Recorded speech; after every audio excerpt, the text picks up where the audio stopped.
have your hat, sir. Thank you. You come this way, sir. The girl's in here. This is Esther Summerson, sir. Miss Summerson, how do you do? My name is Ken. You may remember it, Kenjan Carboy of Lincoln's Inn. I think I've seen you once before, sir. Many years ago. To be sure, to be sure. Pray be seated, my dear. Here, near me. We have a little business to discuss before we leave. Mrs. Rachel, pray do not stand on ceremony. Sit down. Thank you. Mr. Kenge, Yes, my dear, what is it? please, may I know where I am going? Ah, I was coming to that. It is, in fact, the reason that I am here. As you may know, now that your aunt, Miss Barbary, is dead, her means have died with her, and it has therefore been necessary to make other arrangements for your provision. Did you say my aunt, sir? Was Miss Barbary my aunt? Yes? But she always said she was my godmother. Why did she lie to me? Did you expect her to be proud of you? A disgrace to the family? Quite so, quite so. Mrs. Rachel, but now that Miss Barbary cannot be injured by the disclosure, there seems no point in carrying on a deception when no object is to be gained by it. Aunt, in fact, though not in law. Now, do not distress yourself, my dear. It was none of your fault. And the future, I hope, will be happier. Which brings me to the object of my visit. Mrs. Rachel, our young friend has no doubt heard of Jarndyce and Jarndyce. Never. Is it possible? Never heard of Jarndyce and Jarndyce, one of the greatest chancery suits ever known. No. But my dear young lady, it's been going on for over 50 years. The aggregate costs at this moment must amount to between 60 and 70,000 pounds. Astonishing, quite astonishing. Has it something to do with me, sir? Well, in a way, my dear, though indirectly. You see, Miss Summerson, the principal in Jarndyce and Jarndyce, whom I have the honor to represent, is a highly humane, if somewhat singular man. Indeed, sir. Oh, yes, very singular. Mr. Jarndyce, having become aware of the desolate position of our young friend, has offered to take her into his house, where her every comfort shall be secured and her every reasonable want allowed.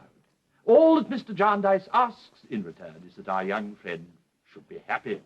He is offering me a home, sir? Yes, he is. But can he know how my godmother thought of me? That I have no knowledge who my parents were? He knows, my dear, and in spite of, well, perhaps because of that, he hopes and trusts that you will accept. But why should he do this for me, a stranger to Well, as him? I remarked before, Mr. Jarndyce is a very singular man. It is his whim, his fancy, call it what you will, to do as much good as he can in a harsh and disappointing world. Nor will you lack for young companionship. Miss Ada Clare and Mr. Richard Carstone, his relatives and wards in Chancery, are also going to live with him. Well, my dear, what is your answer? I accept Mr. Jarndyce's offer, sir, with the utmost gratitude and thankfulness. Good, good. You're all ready to set off, I see. I have a carriage outside.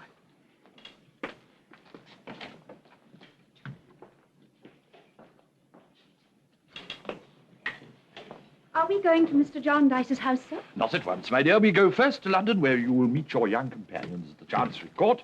Then you will meet Mr. Jarndyce. Now you'll be wanting to say goodbye to Mrs. Rachel. I'll wait for you in the carriage. She need not keep you waiting. There is nothing to detain her here. Goodbye, Esther.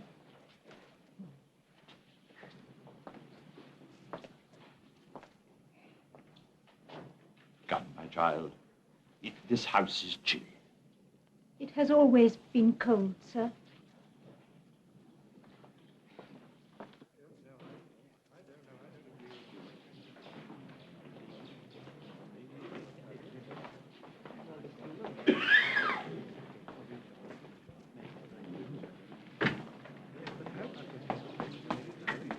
Tango?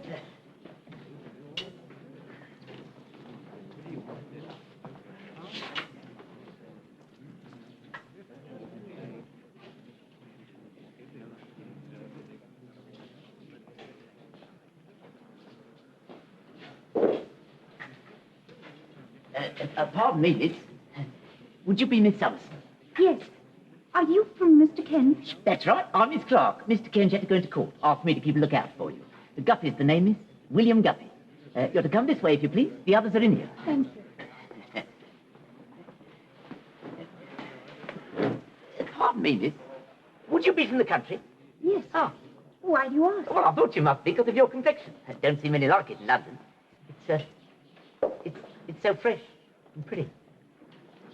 No offence, I hope, miss. No. Of course not. Oh, thank you, miss. Now, if you just step this way, the others are waiting. This is Miss Esther Summerson, so I think I've been told about her. Oh, yes, indeed. How do you do, Miss Summerson? I'm Richard Carston, and this is my cousin, Miss Ada Clare. The ward's in Chancery, miss. Is it you who are coming to be my companion at Cousin Jarndyce's? Yes. Oh, I'm so glad. Companion sounded so formidable. I wasn't expecting someone like you. And she's so pretty, isn't she, Richard? Yes, indeed. Here, here. No offence, miss. Come and sit over here by the fire. Thank you. Is Mr. Jarndyce come yet, Mr. Guppy? Mr. Jarndyce? Oh, no, sir. Mr. Jarndyce won't come here. He never comes into the court. Not by any manner of means. He's got a sort of aversion to it. Then why are we all meeting in this place? Just a formality, miss. Before Mr. Jarndyce can become the legal guardian of these two here, he has to satisfy the Lord Chancellor he's the right sort of person. Well, now that we're all nice and friendly, I'll tell Mr. Kent you're here. No need, Guppy, no need. I'm here. Good morning, young ladies. Good morning. Mr. Carstone. Good morning. The Lord Chancellor will be here in a moment. Some candles, I think, Guppy. It's rather dark here. Right away, Mr. Kent. Now, my dears, you all know the procedure. The Lord Chancellor will ask you if you wish to go and live with Mr. Jarndyce, and if he finds him to be a fit and proper person, he will make the order. There'll be no doubt of his consenting, Mr. Kenge. My cousin and I have very little means. Oh, no doubt at all, my dear boy. Pure formality. Miss Summerson, as you are to be the companion to Miss Clare, we thought it well that you should be in attendance also.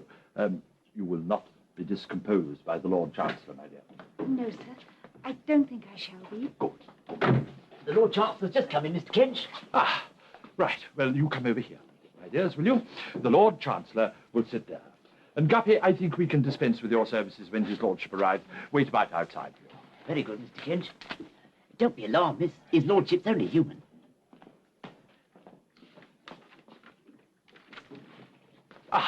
Good morning, my lord. We're all ready for you. Well, thank you, Mr. Kenge. Thank you. I have the papers here, my lord. Oh, yes, I see. Now, which are the orphans in Jarndyce and Jarndyce? This is the young lady, my lord, Miss Ada Clare, and this is the young gentleman, Mr. Richard Carstone. Good morning. Now, please be seated. The Mr. Jarndyce in question is the Jarndyce of Bleak House. Exactly so. It's a dreary name, Mr. Oh, Jeavons. but not a dreary place at present, my lord. And Bleak House is... In Hertfordshire, my lord, where he proposes to take the young people. And Mr. Jarndyce of Bleak House is not married, I believe. No, my lord, but may I venture to remind your lordship that he has provided in the person of Miss Summerson here a suitable companion. For Mr. Carstone? No, my lord, Miss Ada Clare. Miss Summerstone is not related to any party in the case. No, my lord, she... Oh, yes. Miss Clare, you come here, please. Have you reflected on the proposed arrangements?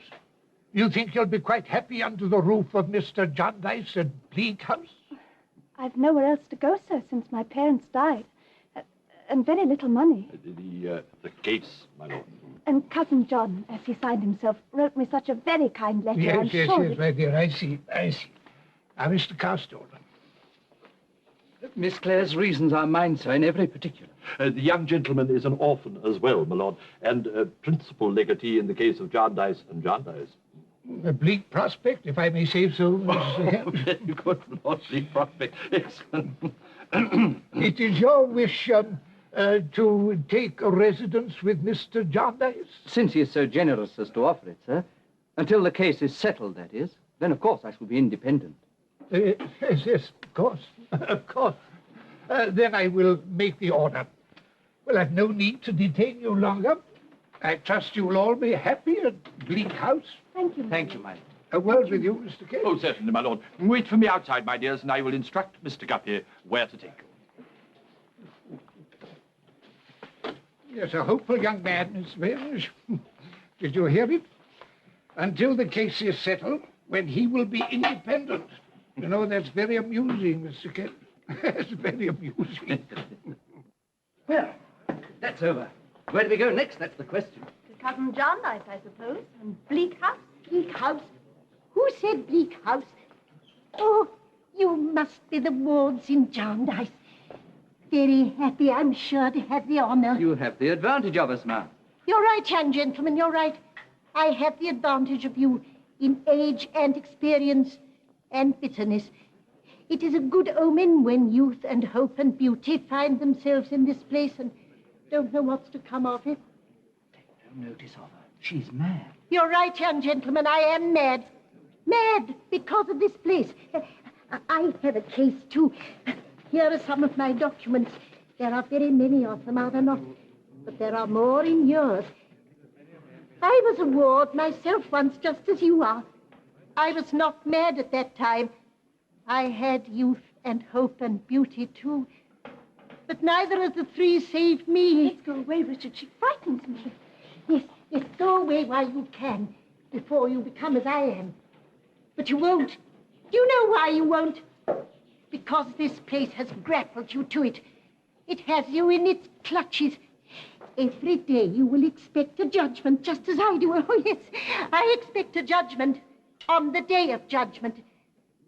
But it's been a long, long time.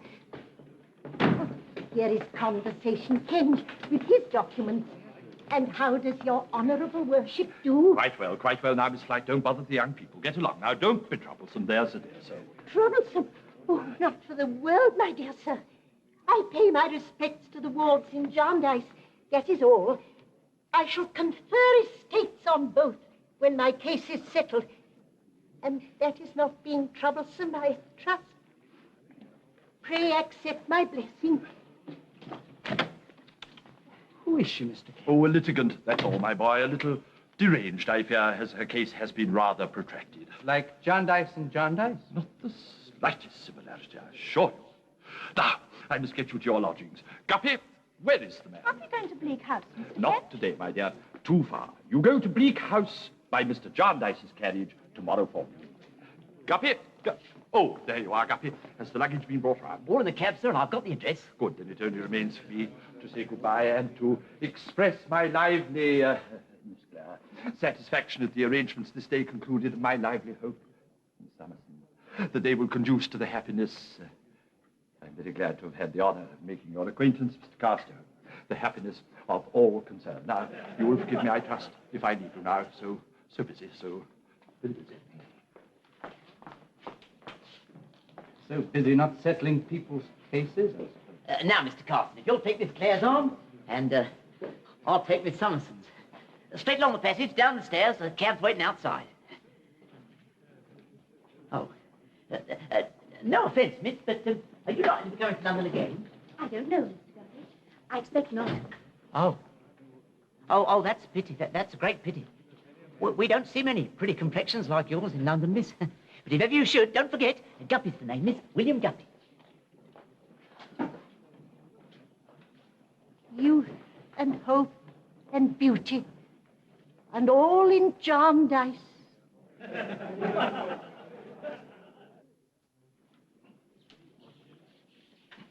You look a little apprehensive, Miss Summers. It's not my cousin or myself you find intimidating, I hope. You mustn't call her Miss Summerson, Richard. No wonder she feels strange with us. Her name is Esther, and she must call you Richard and me Ada. You will, won't you, even though you've known her such a little time? I should like to.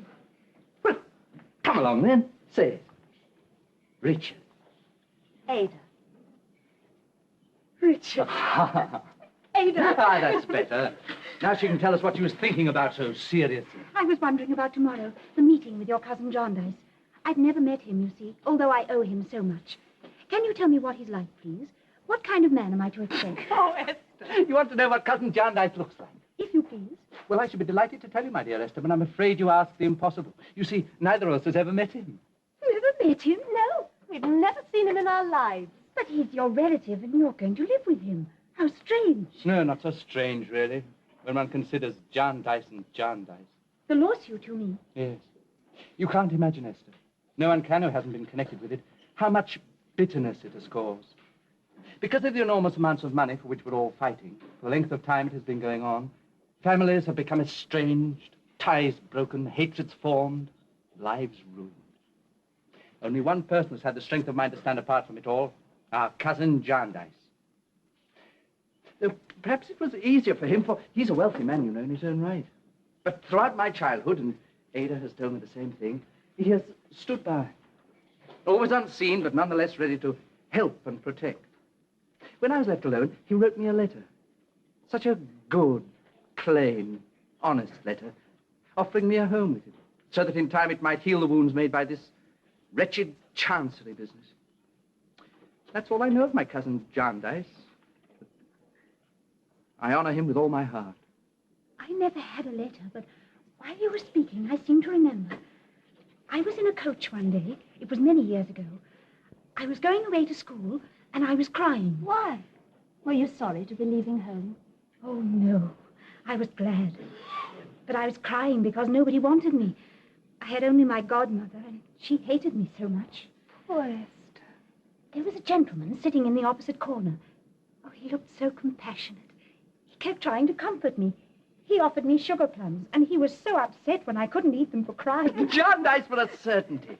Keeping his eye on you, although you didn't know it. You know, it wouldn't surprise me if you were outside the window or round the corner at this very moment. Or outside the door. Come in.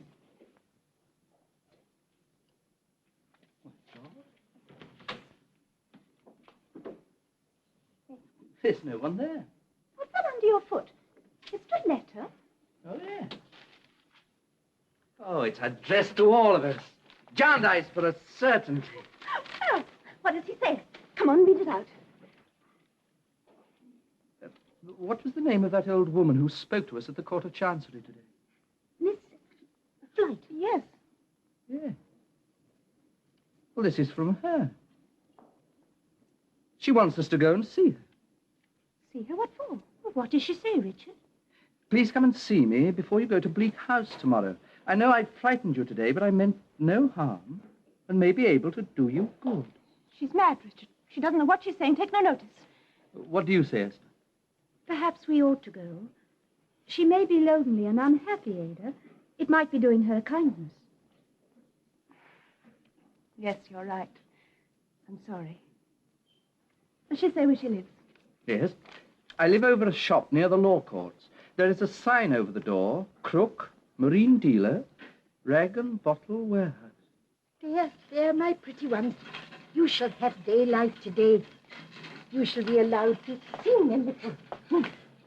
Youth and hope and beauty came to the courts yesterday. Youth and hope and beauty may come to my lodging today. I've something to show them, haven't I, my pretties? Something to help them. Something to guide them in the future. Oh, if only they can see it. If only they're not blind. Someone has come in. Oh, let it be youth and hope and beauty. Let it be the ward St. Jarndyce.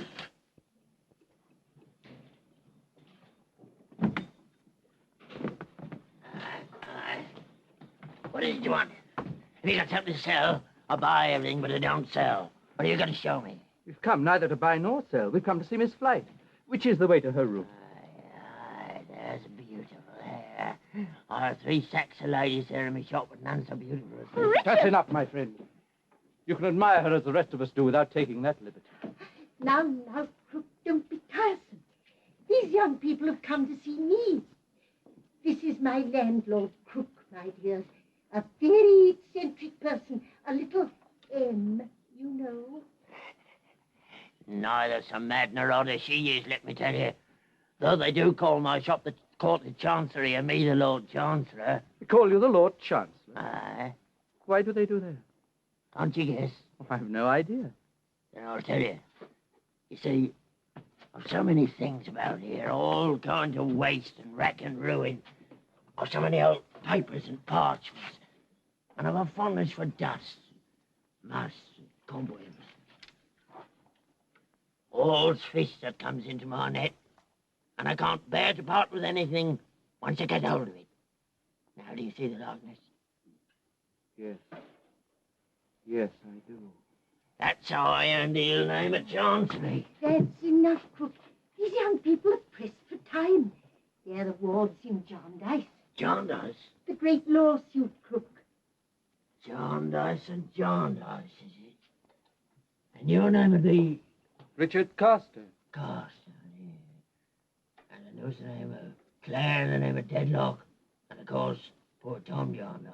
You seem to know as much as the Chancellor himself. And I do, young sir. though I can neither read nor write, but I've a good memory, and a turn for copying the letters I see on the waste papers that come from the law courts. Who was Tom Jarndyce? Tom Jarndyce, he was 50 years back.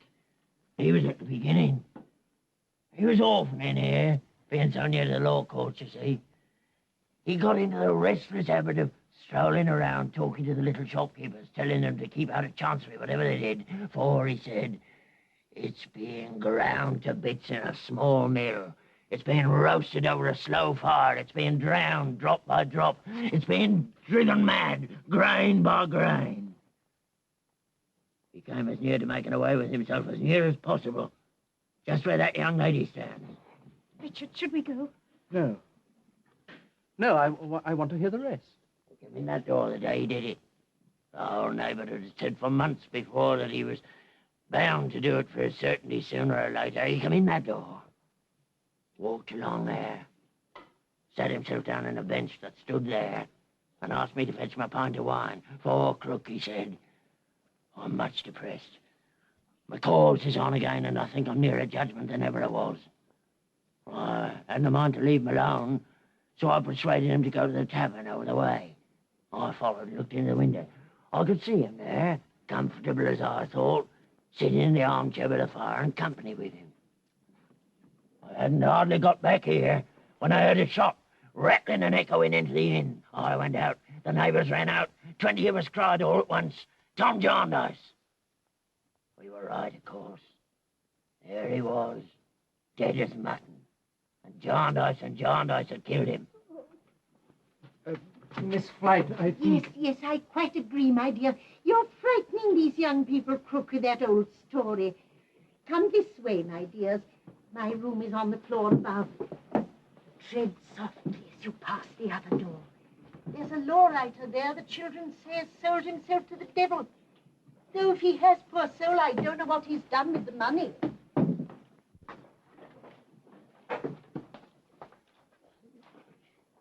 Carstone, Claire, Jarndyce.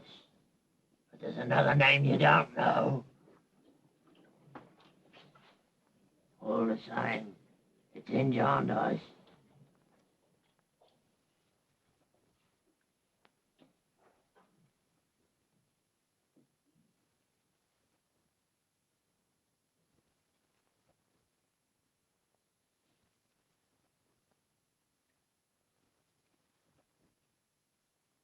This is my little place, my dears. I am restricted as to situation, of course, in consequence of the necessity of attending the courts every day. Do you live all alone, Miss Flight? Have you no relatives? I am quite alone, my dear, but I'm never lonely. I have my little friends, you see, and my days in the court are very full. It's only the nights I find long, for I think much and sleep little.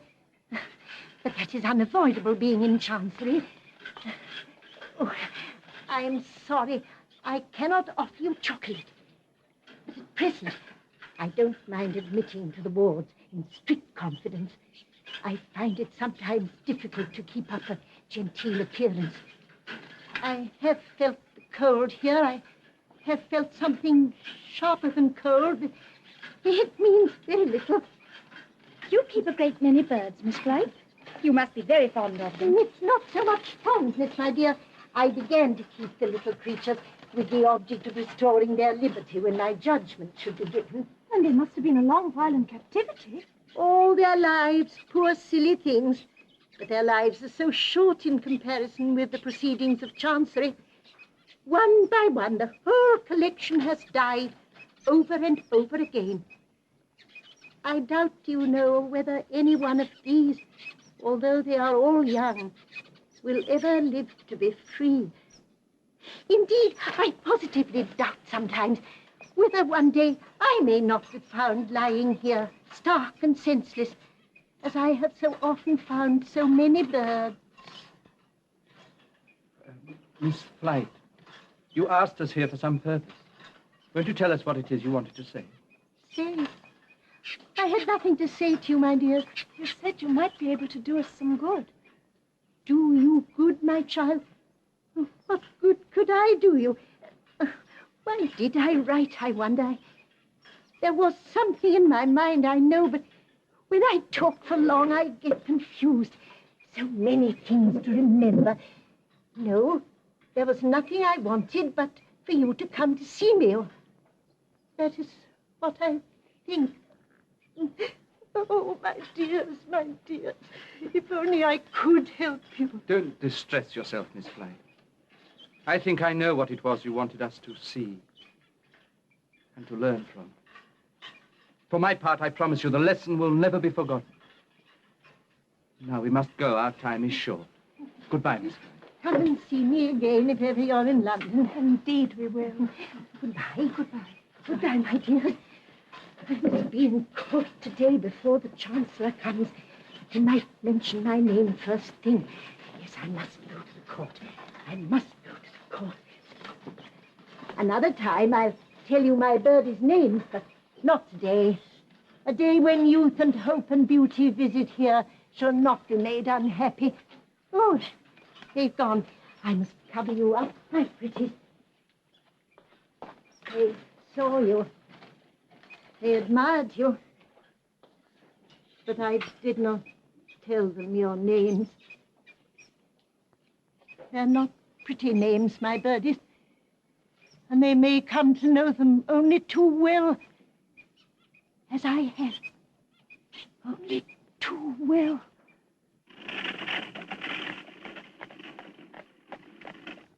Richard? Cousin Richard? Yes? I've spoken to you twice and you didn't hear me. Sorry, I was thinking. What? Oh, what a weary word this chancery is. Yes, it is to me, too. And has been ever since I can remember. Why must we all be ruining each other without knowing how or why? Been such constant doubt and discord all our lives. Seems very strange, since there must be right somewhere. But some honest judge has not been able to find it out through all these years. Very strange indeed. But at all events, cousin, Chancery will work none of its bad influences on us. We've been happily brought together, thanks to our good kinsman, and it can't divide us now. Never, I hope, Cousin Richard. How much further I wanted to Bleak House? We should be nearly there by now. The last signpost said only half a mile.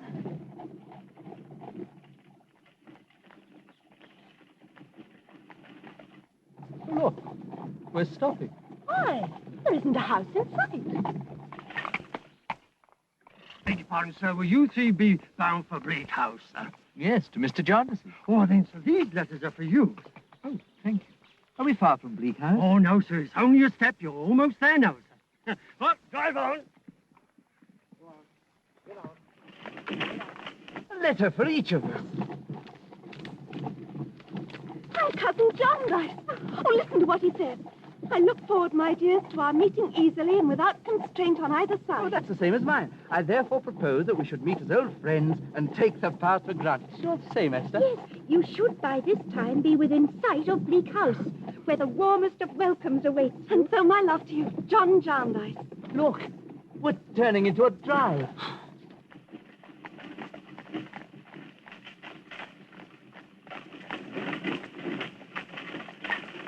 There it is, Bleak House.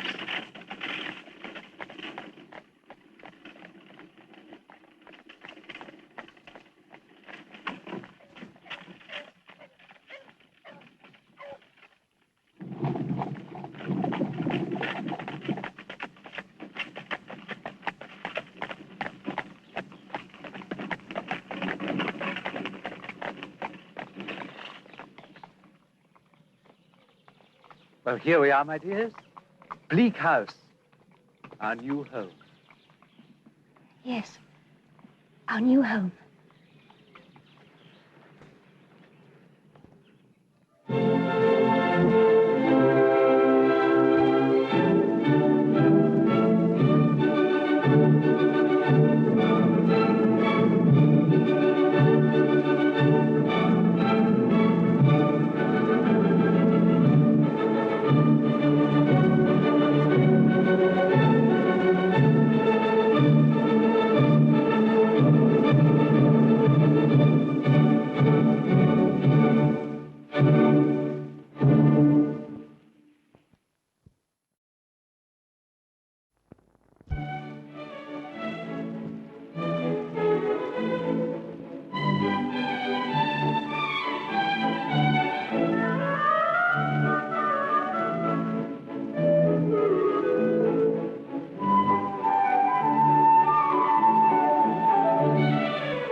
Ada, my love.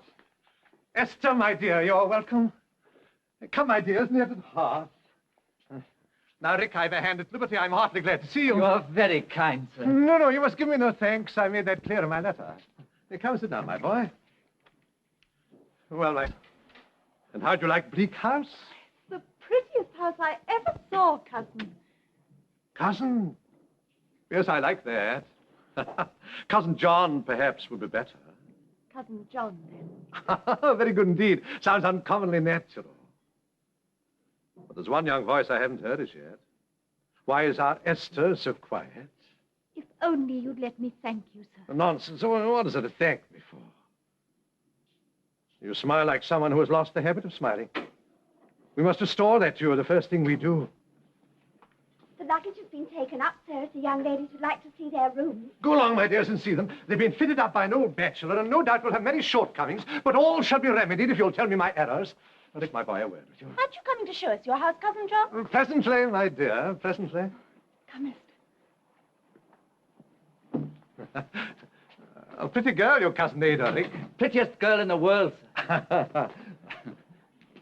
Tell me, why do you call this Bleak House? You think it inappropriate? Oh, very much so. Why, everything about it, its comfort, its cheerfulness belies the name. It wasn't always so, Rick. It belonged to my great-uncle, Tom Jarndyce, from whom I inherited it. Tom Jarndyce lived here. You've heard of him? Yes. Only this morning, how he killed himself. He gave it his present name for reasons which you will readily understand. And lived here, shut up day and night, poring over the wicked heaps of papers of the lawsuit, hoping against hope to disentangle it and bring it to a close. When I brought what remained of him home, it seemed to me that the brains had been blown out of the house as well. It was so shattered and ruined. How did you come to hear of Tom Jarndyce? Oh, it was at Miss Flight, sir. You may know her. She has a suit in Chancery. Ah, yes, poor soul, poor soul. The wind's in the east, Rick. It's very much in the east. It was in the north as we drove down, sir. I'll take my oath it's either than the east are going to be. Rick, do you know why I brought you down here? Yes. You want me to forget the lawsuit and look to some other means for my provision in the future. And will you? Yes. I've made up my mind. This wretched lawsuit's been the ruin of our family long enough. It shan't ruin me. Oh, Rick, it's a long time since I heard words that made me so happy. What do you think you'd like to do? Oh, I shall think of a profession, sir. And then there's my great relation, Sylvester Dedlock. He may be able to help me. I'll write to him today. We'll manage something between us. Now, you'll like to see your rooms. And I must go look after my other children. Cousin John, you're still the Jarndyce I remembered, sir. The best and truest man that ever lived. You were right, Rick. The wind isn't in the east at all. It's in the south, I do believe. One of the pleasantest winds I ever felt. Come along.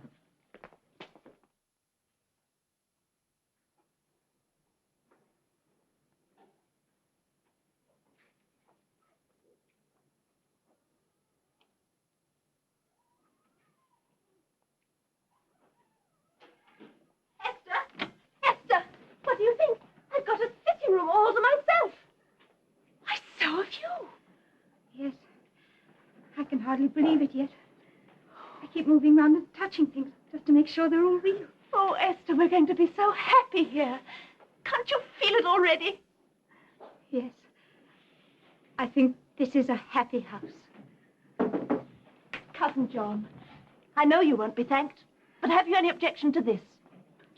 Oh, not at all, my dear. In fact, in spite of my years, I rather like it. Now, suppose you run along and see the rest of the house. I want to speak a word with Esther.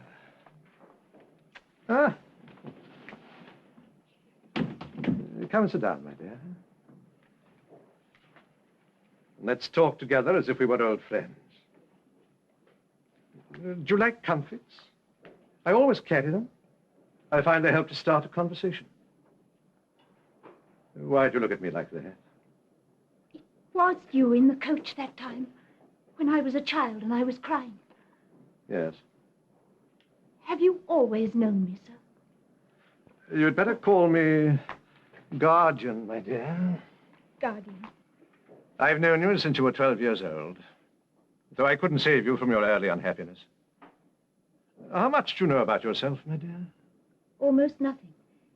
But one of my earliest recollections is of Mrs. Rachel and Miss Barbary, who I learned afterwards was my aunt, both saying to me, "Your mother, Esther, was your disgrace, and you were hers.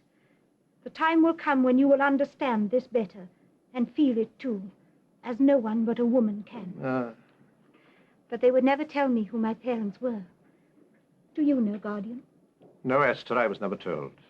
Then there are no ties between us?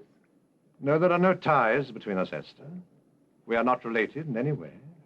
Then why are you so good to me, sir? I took you in because I saw you suffering bravely from a fault that was not your own. I knew from my own observation how good and uncomplaining you were. And I longed to give you a little happiness. I had no other reason.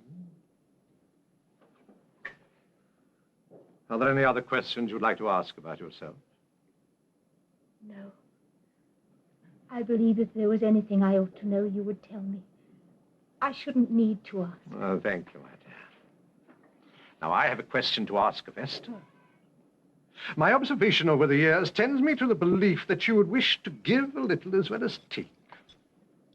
There are the household keys, my dear. If you will supervise my household, make of Bleak House a home for all of us, you will confer a boon upon an old bachelor. Most gladly, Guardian. Now, I was going to write a letter to a great relation of our family, Sir Lester Dedlock. We're less strange now to each other than we were, I think, my love. God bless you, my dear.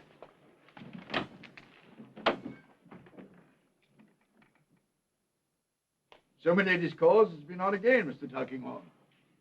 It was on again yesterday, Sir Lester. It would be useless to ask, of course, whether anything has been done. Nothing that you would call anything was done, my lady. No, nor ever will be. I think I needn't detain you further, Mr. Tulkinghorn, since we leave for Paris so early tomorrow. Oh, yes, there was one other trifling matter. A letter I received. From Jarndyce of Bleak House. He asks if I can find a post or commission for his ward, young Richard Carstone. He is, of course, related to the family and connected with the Jarndyce lawsuit. What do you say? Shall we try to find him something? I would most strongly advise you, Sir Lester, not to give this young man your countenance in any way. Indeed? You know something against him? Nothing at all. Then I fail to understand you. But we must bear in mind the ill effect the Jarndyce lawsuit seems to have on all connected with it. I speak, of course, of the lower branches, your ladyship. If this young man should turn out ill, then your good name, Sir Lester, might in some way be tarnished. It's not worth the risk. You guard the honor of my family with as much jealousy as I do myself, Mr. Tulkinghorn. Thank you. A lawyer is the repository of trust, Sir Lester. I regard it as my duty. In great families, the rotten branches must be cut away, that the parent tree remain healthy. I will write and tell Mr. Jarndyce you can do nothing. Who copied this? Who copied this paper? Some law writer, I imagine. Do you know the hand, Lady Dedlock? It's likely that I should. It intrigued me, that's all. I see. Thank you. You will take a glass of wine before you go? No, thank you, Sir Lester. It's some distance to my inn, and I have to return to London early tomorrow morning. It only remains for me to wish you both. Lady Dedlock, what is it? Are you ill? What is it? What's the matter? Her ladyship, she seems to be unwell. Well, here, ring the bell. Fetch Mrs. Runsell. No, it's nothing. The heat of the room overcame me, that's all. I'm better now. My love, you look quite white. I've quite recovered. I'd need no assistance. You wanted me, milady? No, Mrs. Rounswell, you've been summoned without reason. I'm sorry. Perhaps see if Mrs. Rounswell were to call Hortense. I require nobody, my dear. Thank you, Mrs. Rounswell. Thank you, my lady. I bid you good night, Mr. Tulkinghorn. Good night, Lady Dedlock. Good night, Sir Lester. Good night. Mrs. Rounswell will see that your carriage is brought round. My love, are you sure you're not ill? I never saw you look so pale.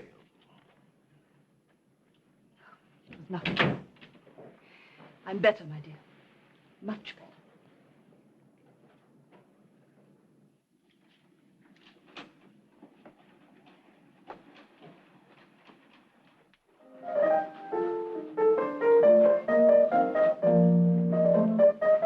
Check. You move, Rick.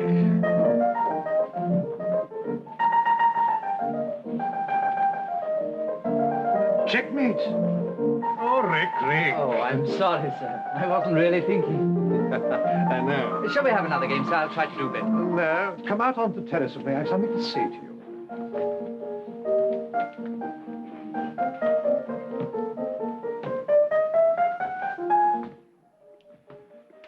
The wind's a little in the east, I fear, but perhaps it won't disturb us. Something's disturbing you, sir, when you say that. I've been here long enough to know what wind in the east means.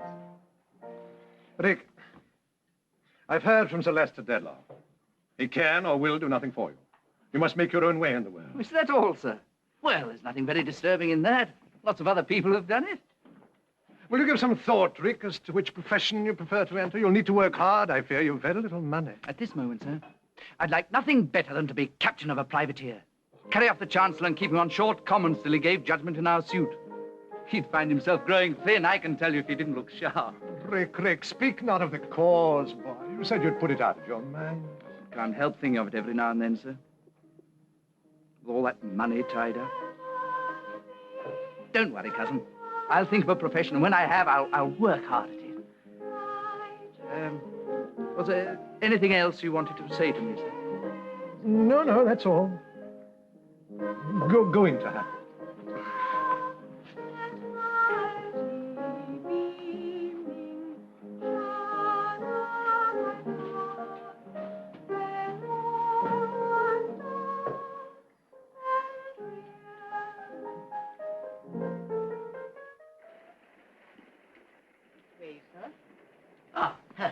This is uncommon kind of you, ma'am. Oh, not at all. Mr. Tulkinghorn is greatly respected by Sir Lester Dedlock, and any associate of his in the law. Well, I'm not exactly an associate, ma'am. Our firm does business with him now and again. Us lawyers don't often get an out, and when we do, we like to make the most of it. Guppy's the name, by the way, ma'am. William Guppy. The family is away, of course. But this is the drawing room where Sir Lester and his lady are accustomed to take their ease. No offence, ma'am, but wouldn't you say it was a trifle gloomy? Not when it's fully lighted up. Then I can assure you it's a most impressive apartment. The portraits on the walls are all of the Dedlock family. This one here is of the present Sir Lester Dedlock. Is that so, ma'am? And this one to the left was his father, the late Sir Lester. Beg pardon, ma'am, but would you mind bringing them candles over here? Who would that be of, ma'am? That is the present Lady Dedlock. Is it now? Painted while she was still a girl, just after her marriage. You know, ma'am, it's an uncommon curious thing, because I could never have seen her. You know, I swear I know her face. Has that portrait ever been engraved, ma'am? No, never. Sir Lester refused permission. I'll be shocked if it ain't extraordinary how well I know that picture. So that's Lady Dedlock. In the Jarndyce and Jarndyce lawsuit, isn't she? Her ladyship is connected with it, yes. But the outcome matters little to her. Sir Lester is a gentleman of very considerable wealth. Well, she's one of the lucky ones. It's unaccountable to me how well I know that picture. Just if I don't think I must have had a dream about it. And now the terrace below this room has been greatly admired. It's called, from an old story in the family, the Ghost's Walk. No, is it? Anything about a picture, ma'am? No, nothing about a picture. It's just an anecdote, really. Scarcely worth repeating. Still, if you'd be so good as to tell me. My coach don't leave for half an hour, and it's pleasant in here, out of the rain. We'll make ourselves comfortable, shall we? There. Yes. Now, ma'am. Well, it all happened a great many years ago, during the reign of King Charles I. Sir Mowbray Dedlock owned this house, and needless to say, he was on the side of the king, while his lady, who had none of the family blood in her veins, favoured the Roundhead cause. Oh. Well, partly on that point and partly on other accounts, there was bad blood between Sir Mowbray and his lady. Hardly surprising when you come to think of it, ma'am. Well, one day, when they were about to ride out for the king, she stole down to the stables and tried to lame the horses. Her husband followed her and caught her in the act. He seized her by the wrist, and during the struggle which ensued, she fell. or else the horse lashed out. It isn't known what really happened. But when they picked her up, she was... Dead? No. No, not dead. It would have been much better if she had been. No, she was crippled for life, lamed in the hip. And from that hour, she started to pine away. Did she now? Day after day, she tried to walk upon this terrace, and with the help of the stone balustrade, would go up and down, with greater difficulty every day. And one afternoon, a husband who was watching from this window saw her drop upon the pavement.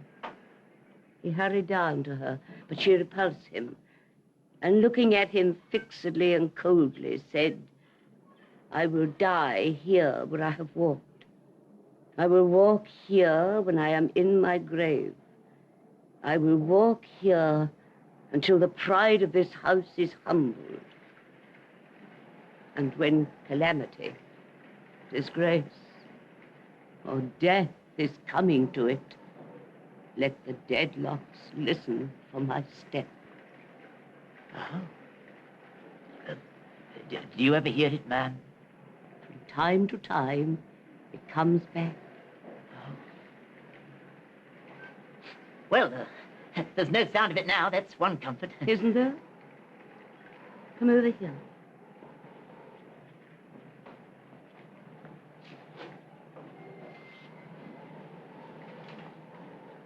This is my lady's chair. She complains of it most. Sit there and listen.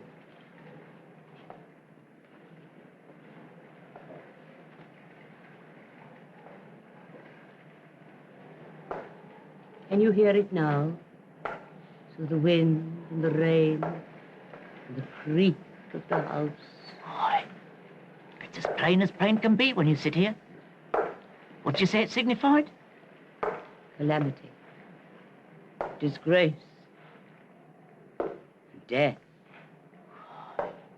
It comes through everything. Somehow it sounds vindictive.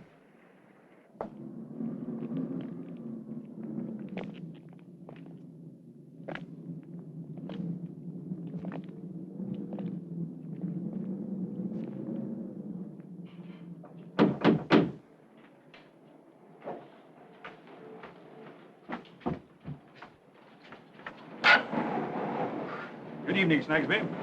Bless my soul, sir, Mr. Tulkinghorn. I beg your pardon, sir. I just this minute shut the shop. What can I have the honor of doing for you, sir? You copied some affidavits recently in Jarndyce and Jarndyce. Yes, sir, we did nothing wrong, I hope. No, nothing at all. There's one of them, the handwriting of which I rather liked. I looked in to ask you, who copied this? Let me see. We were handing out rather a large quantity of work at the time. Just a minute.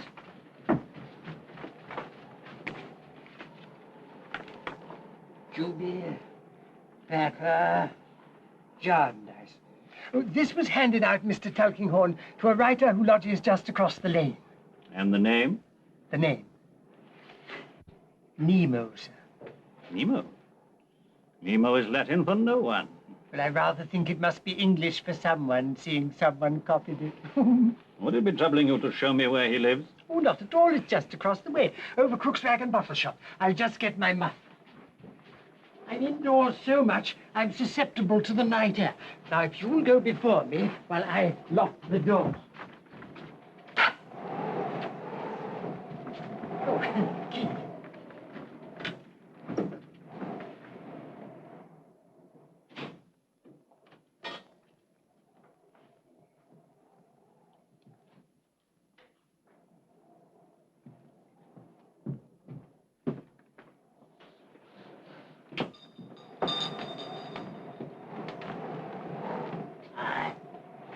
What is it you want? You can't buy anything because it don't sell. I'll buy, oh yes, but it don't sell. Hush, Crook. This is Mr. Tulkinghorn, a man of law. A man of law, eh? Like one of those that drove Tom Jarndyce to his end. Well, what are you ferreting out today, man of law? who you drive into despair and death. Is your lodger within? Of two sorts. Male or female? Male. The person who does the copying. He's upstairs. Shall I call him? It's a weak chance he'd come. Then I'll go up to him. On the left, on the landing. You better take the candle.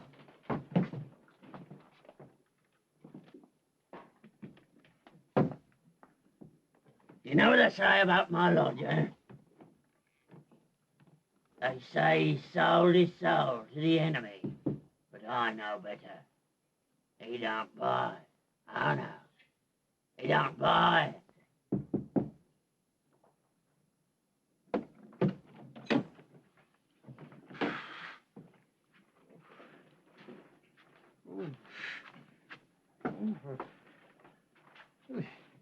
He doesn't seem to be here, sir. Hello? Who's that? Wake up, my friend. Wake up. Wake up, wake up! Sleep sound, don't he? God save us. He's dead. What's that? Dead, you say? Call Miss Flight. Tell her to go for a doctor. Miss Flight, where you are? So he's gone, eh? I never thought he'd last long. He wasn't cut out for the sort of life he led here. You think he was a gentleman? There was something about him, his manner, made me think he'd had a fall in life. And he lived with you long? Year and a half. And he lived, or didn't live, below writing. Did nobody ever come to see him? Not so. Surprising when you come to think of it. We don't look much now, but he must have been a handsome figure in his day. Many a fine lady must have been caught by that face of his. Did he never tell you his name? Not him. He was so close. There's no portmanteau there. Maybe there's some papers in it. No, touch nothing till the doctor comes. We don't know the cause of death yet. I found Mr. Woodcourt across the lane. Stay on the landing, Miss Flight. Bring up the candles, Snagsmith.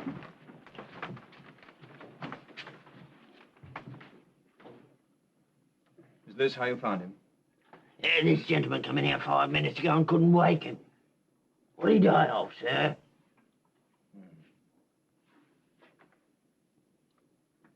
Very plainly of poison. Poison?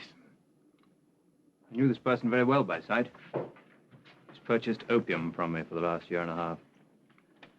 He's died of an overdose of it. Is anyone here related to him? I gave him copying work to do, that's all. He was neat and he was quick and he seemed in need of it bad enough. I wish to God I'd given him more if this is what his lack of money has brought him to. You were his landlord, Mr. Crook. Did he tell you nothing? Not a thing.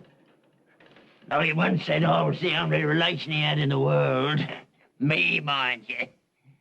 He owed me 6 weeks' rent, I know that much. Has he left any papers which might tell us his identity? That old portmanteau.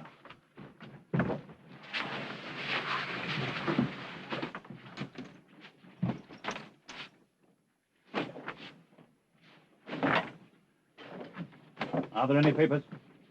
Not one. Not a morsel of a letter. Not a bit of writing.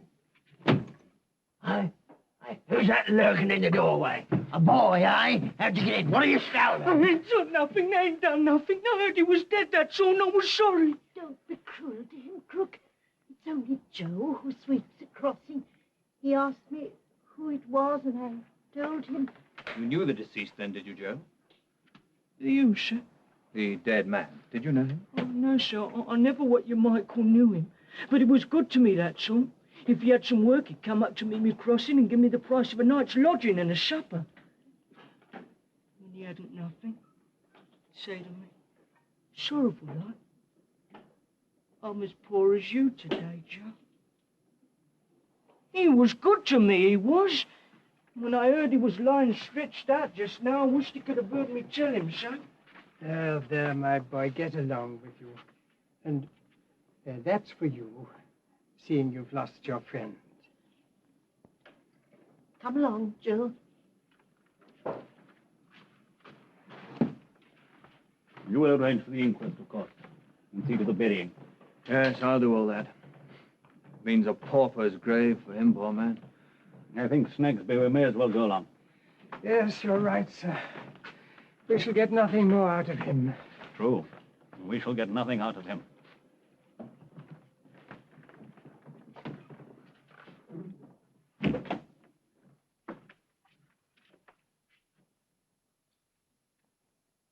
So you see, sir, I mean to do it. I really have made up my mind. Oh, Richard, it's a wonderful profession, and you'll be so good at it. You have considered carefully, Rick? A great deal of your money must be laid out on the training. And if you found out later that you were unsuited to a medical career, it would all be waste. I've considered it from every point of view, sir. And I've come to the conclusion that there's nothing whatsoever in the way of my becoming a rattling good doctor. Except a few years' training and a good deal of skill. I shall receive the one, my little old woman, and acquire the other. After all, there must be scores of fellows who've succeeded, who haven't half my talents. Of course. Very well, Rick. I'll write to Kenge and Carboy and arrange a meeting. Well, they may know someone who would take you as a pupil. I'll draft out a letter if you like, sir. After all, if I stated my own reasons, it might not come amiss. Very well, Rick. Go and do it if you wish. Let me come and help you compose it. Oh, come along, Eva. What children they are. You are pleased with him, Guardian. You were worried before, weren't you? You say little, Esther. But you see much. Yes, I was worried. Watching Rick, it seemed to me at times he was infirm of purpose. But this shows me I was wrong, and I'm glad of it. Oh, Esther, nothing could delight me more than to have Rick settled and the lawsuit forgotten. Let's stroll upon the terrace, my dear.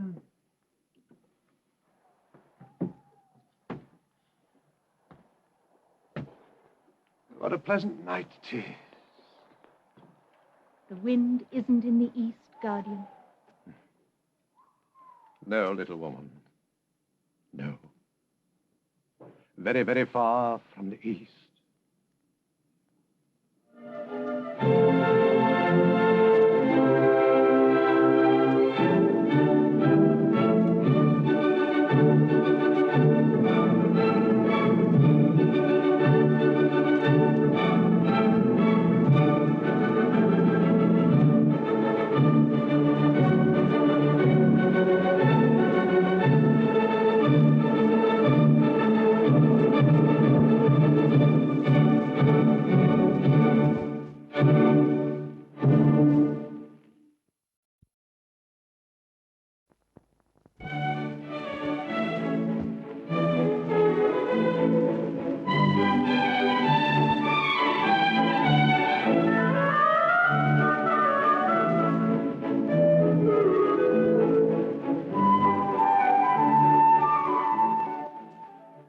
Well, Rick? Why, it couldn't be better, sir, could it? So far as it goes. But everything's practically settled. Mr. Kent says here that the money will be forthcoming, and he'll take steps to find a well-established doctor who'll take me as a pupil. I'm well on the way to earning my own living. Well, Rick, if that's how you feel, then heaven forbid I should say anything to discourage you. Did Mr. Kent say when it would be convenient for us to see him? Mr. Kent puts himself entirely at your disposal, Mr. Jarndyce, sir. Well, then the day after tomorrow, don't you think, Rick? Whenever you suggest, sir. It can't be too soon for me. I'll write a note to Mr. Kent to that effect. Very good, sir. Come along, Rick. Miss Summerson has ordered luncheon for you, if you'll partake of it while you're waiting. Mr. Jarndyce, Miss Summerson is well, I hope? Extremely well, thank you. No offence, Mr. Jarndyce, sir? None in the least, Mr. Guppy. Pray make yourself comfortable. Comfortable? Richard, Cousin John, is it all settled? We go to London the day after tomorrow. And how soon after that do you put the brass plate up on your door? Ada, my love, 5 years at least of grueling study lie ahead of Rick before that. I'll say 3 years in my case, sir. I was no end of a swell at Latin at school. Can't you see, Ada? Polished by the servant every morning. Richard Carston, M.R.C.S., the brightest plate in London. And the busiest doctor. Go and talk your fancy somewhere else, my children. I have a letter to write. Where will you set up practice? Well, Whitfield Street. Mary's just bringing luncheon for Mr. Guppy. Thank you, my love. See, he has everything he wants.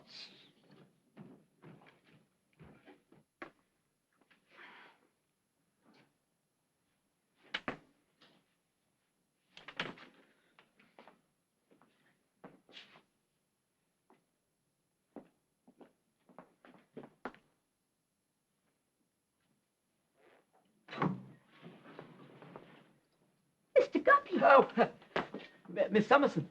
Have you lost something? Have I lost something?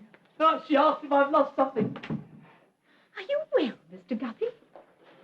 No, Miss Summerson. Not very well. I'm sorry. Do you remember me? But of course I remember you.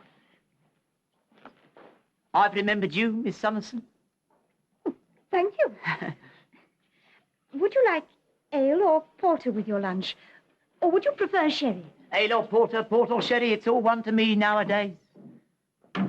Oh, thank you, Mary. Put it down here, will you? Shall I pour you a glass of wine? If you please, miss.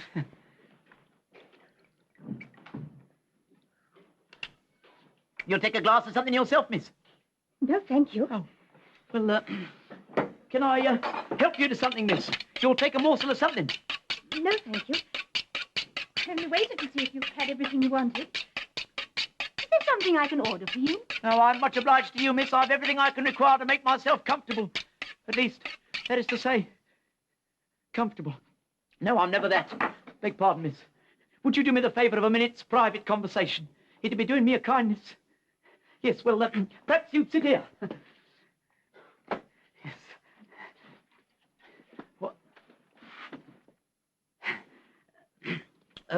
What follows is, without prejudice, miss. I don't understand what you mean. Oh, it's one of our law terms, miss. What I mean to say is, you won't make any use of it to my detriment at Kenjan Carboys or elsewhere if our conversation shouldn't lead to anything. In short, it's in total confidence. Well, I can't imagine what you can have to say in total confidence to me, since you've only seen me once before. But I should be very sorry to do you any injury. Oh, thank you, miss. I was sure of it. That'll be quite sufficient. Well, if you'd excuse me taking another glass of wine, miss, I think it might assist me getting on without a continual choke that cannot fail to be mutually unpleasant. Yes.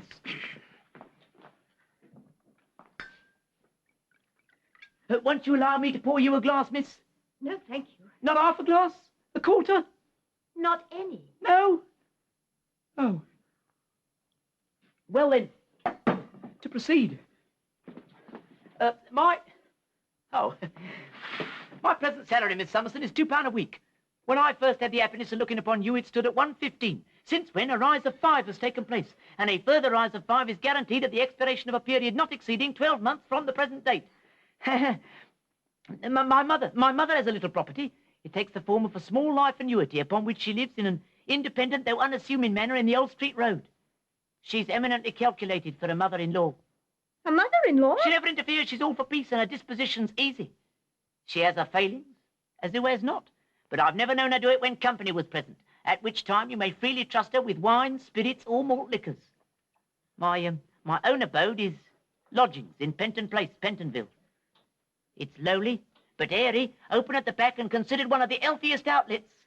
Miss Summerson, in the mildest language, I adore you. Would you be so kind as to allow me to, as I may say, file a declaration to make you an offer for your hand? Mr. Guppy, get up. Get up at once from that ridiculous position, or you will oblige me to ring the bell. Hear me out, miss. Not another word. Unless you go and sit down at that table this moment. Oh, yes. Yes. Yet what a mockery it is to be stationed behind food at a moment like this. The soul recoils from food at such a moment, miss. You asked me to hear you out, Mr. Guppy. Please finish what you have to say. As I love and honour, so likewise I obey. Would that I could make thee the subject of that vow before the shrine, miss. That is quite out of the question. I am honoured by your proposal, Mr. Guppy, but I am afraid it is quite impossible for me to accept it. Yes, well, of course, I'm well aware that from a worldly point of view, my offer is a poor one, but Miss Summerson, angel. No, please don't ring. I've been brought up in a sharp school. I've ferreted out evidence, got up cases, and seen lots of life. Blessed with your hand. What means mightn't I attain of advancing your interests and pushing your fortunes? What might I not get to know concerning you? Concerning me? It's well known your parenthood's a mystery. Mr. Guppy! I know nothing yet, it's true. But what might I not, if I had your confidence and you to set me on? Mr. Guppy, you address my interest quite as unsuccessfully as you addressed my inclination. Please, allow me to leave you. Cruel miss, hear but another word. I think you must have seen. I was struck by those charms the day I waited on you at the Chancery Court. I think you must have remarked I could not forbear a tribute to those charms as we walked together to the Hackney coach. Thy image has ever since been fixed in my breast.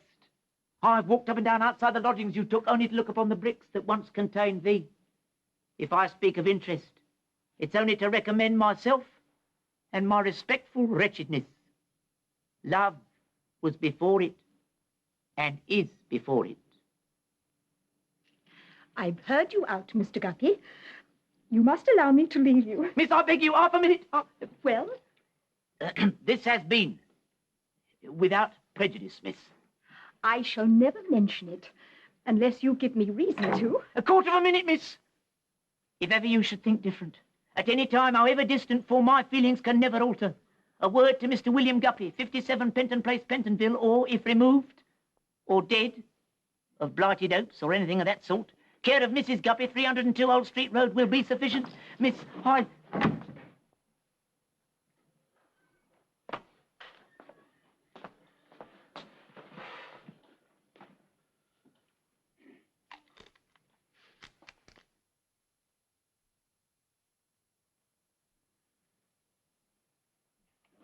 A doctor. Yes, a very good profession, and one, I think, not too overcrowded. Room among the best, at any rate. Yes, I have invariably found that there is room at the top, Mr. Richard, though not all of us are so fortunate as to achieve that eminent position. Now, as regards placing you with a practitioner, have you any particular feeling on that head? I mean, as to situation and so forth? Well, I'd like a little variety. I mean, a good range of experience. Very requisite, no doubt. And once I'm settled in it, I shall go ahead and do my best. Quite so, quite so. Well, as it happens, I have a cousin in the medical profession who might be deemed eligible by you and to whom I have already spoken. Oh, that's very kind of you, Mr. Kent. He has a large practice in Chelsea and would be willing to receive our young friend into his house and superintend his studies.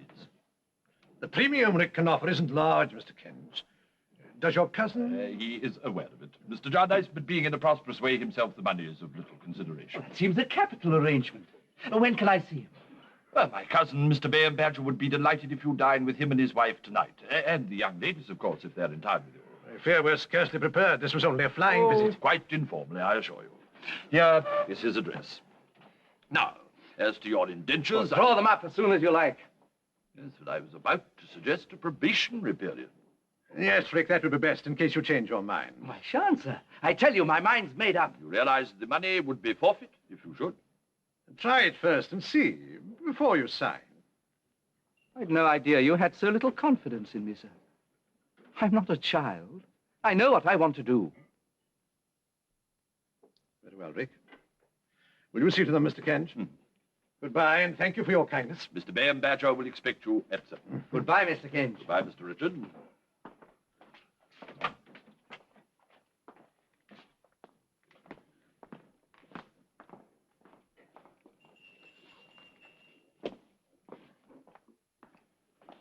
Bring me the Carstone deed box, please, Mr. Guppy. Mr. Richard is going in for the medical line. Want my opinion, Mr. Kenge? No, thank you, Mr. Guppy. It's probably the same as mine. Ah, for Miss Summerson, my love. You would hardly suppose, Miss Summerson, that I am Mrs. Bayham Badger's third. Indeed, sir. Her third. Mrs. Bayham Badger has not, I think, the appearance of a lady who has had 2 former husbands. My love. And the most remarkable men. Captain Swosser of the Royal Navy, who was Mrs. Badger's first husband, was a very distinguished officer indeed. The name of Professor Dingo, my immediate predecessor, is one of European reputation. I was barely 20 when I married Captain Swosser. I was in the Mediterranean with him. He used to say that he fell, raked fore and aft, by the fire from my tops. It was his naval way of mentioning my eyes. Then on the 12th anniversary of that wedding day, I became the wife of Professor Dingo. Of European reputation. And when Mr. Badger and I were married, we were married on the same day of the year. I had become attached to the day. So Mrs. Bayham Badger has been married to 3 husbands, 2 of them highly distinguished men. And each time on the 21st of March at 11 in the forenoon. But for Mr. Badger's modesty, I would take leave to correct him and say 3 distinguished men. Thank you, Mr. Jarndyce, what I always tell him. And, my dear, what do I always tell you? That without any affectation of disparaging such professional distinction as I may have attained, which our friend Mr. Carstone will have many opportunities of estimating, I am not so weak, no, really so unreasonable, as to put my reputation on the same footing with such first-rate men as Captain Swosser and Professor Dingo. You may be interested in another portrait of Captain Swosser in the next room. Oh, very much. It was taken after his return from the African station, after he'd suffered from the fever of the country. Mrs. Badger considers it too yellow, but it's a very fine head. A very fine head. Mr. Badger attended Professor Dingo during his last illness. We met, as you might say, over his deathbed. Does Mr. Badger consider that Richard will do well as a doctor? Well, he has had little opportunity of observing him as yet. Now, when I lost my dear first and became the wife of my dear second, I enjoyed many opportunities of observing youth. The class attendant on Professor Dingo's lectures was a large one. And every Tuesday evening there was lemonade and a mixed biscuit. And there was science to an unlimited extent. So I do not come to the consideration of Mr. Carstone as a neophyte. And if he is painstaking and hard-working... Oh, yes, I'm sure he is. Then he is bound to succeed. I was hoping that a young doctor friend of ours would call tonight, a model of what a young doctor should be. But as yet I fear he has not had the material reward he deserves. He would set up his practice in such a very poor part of London. There must be doctors for the poor as well as for the rich, Mrs. Badger. Exactly what Mr. Woodcourt said to me when I remonstrated with him. But if a young man has no fortune... Mr. Woodcourt. Mr. Woodcourt, how delightful that you could come. May I present two young friends of mine, Miss Ada Clare, Miss Esther Summerson, Mr. Alan Woodcourt, my dear. Mrs. Badger has been telling us about you. Oh, a great deal of nonsense, I'm sure. You will have a cup of tea, of course. Thank you, I should be grateful. Have you eaten anything today at all, you foolish boy? This morning, I believe. I really can't remember. I shall have something when I get home. And when will that be? About midnight, I hope. I've 1 or 2 calls to make. He means a dozen. Those wretched people round the Inns of Court have no consideration for you at all. They're wretched through no fault of their own. They'd rather live comfortably, I imagine, than in the dreadful conditions they do. But you do a great deal for them, Mr. Woodcourt. Medicine is of very little use when a patient is starving. Starving? Are there many like that? Appallingly many. I was called to a man last week. He was in such... No, but you wouldn't wish to hear it. No, please, Mr. Woodcourt. Go on. He was dead when I arrived. Dead of an overdose of opium. I knew the man. I knew why he took it. To assuage the pangs of hunger. And of memory, perhaps. Had he no friends? No relatives who could have helped him? He had no one. He was a law writer. If he was lucky, he might earn a shilling a day. He died in a noisome garret. He was buried in a pauper's grave. I had no medicine that could have saved him. Mr. Woodcourt. My guardian, Mr. Jarndyce, comes to London soon to stay. If you could tell us of some people we could help... You couldn't bear to see the misery I see. I think I could. You see, but for the kindness of my guardian, I might have been as unfortunate myself. I'm sorry, I didn't know. Please forgive my ill manners. And you will let us help. I shall remember what you said when you come back to London. This is an occasion, and on an occasion I produce some very special claret I happen to have. Captain Swosser's claret. Mr. Jarndyce, this is a wine that was imported by the captain, we'll not say how many years ago, but you'll find it very curious.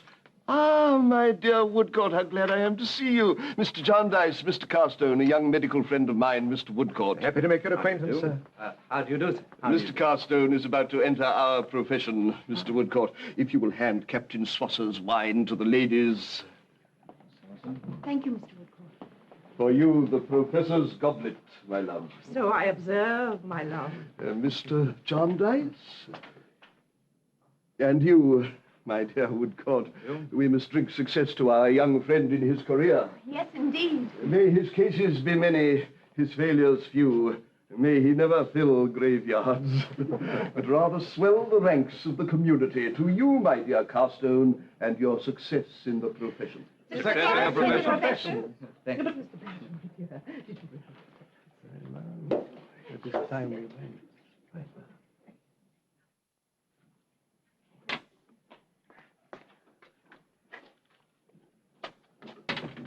Dear Mr. Tulkinghorn, how do you do? This is good of you.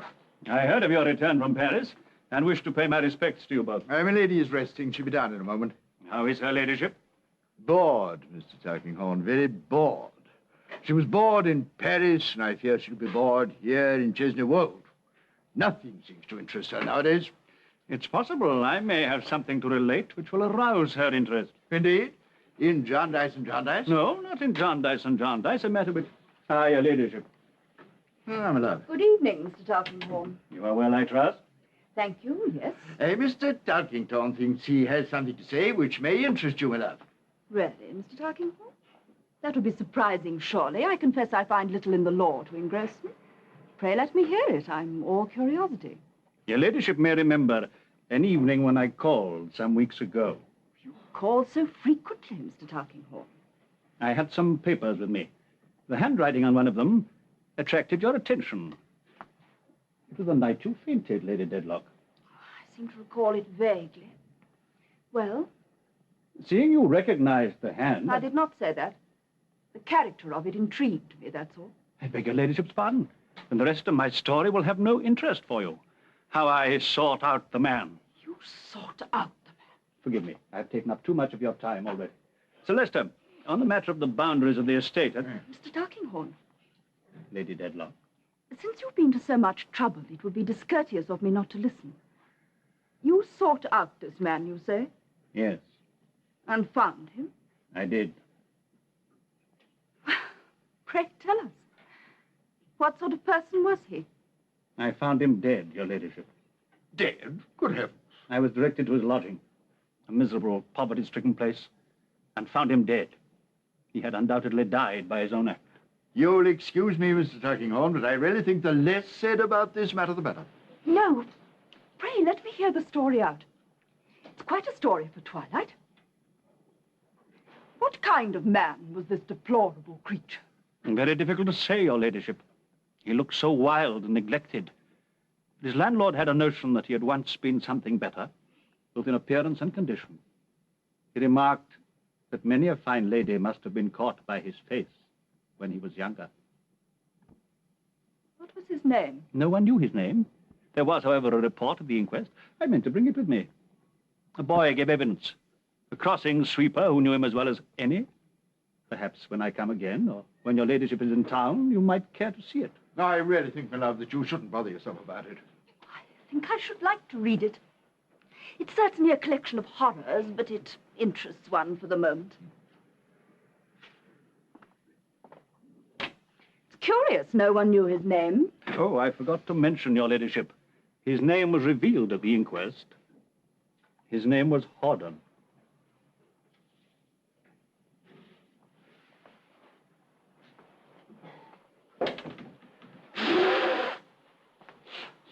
You know what it is, Mr. Tulkinghorn? This fellow is probably a begging letter writer. Milady remembered his hand. No doubt. Now, about those boundaries, Celeste. Aye. God bless my soul, Mr. Tulkinghorn, listen. It's a step on the ghost's walk. Never heard it so loud, nor so menacing.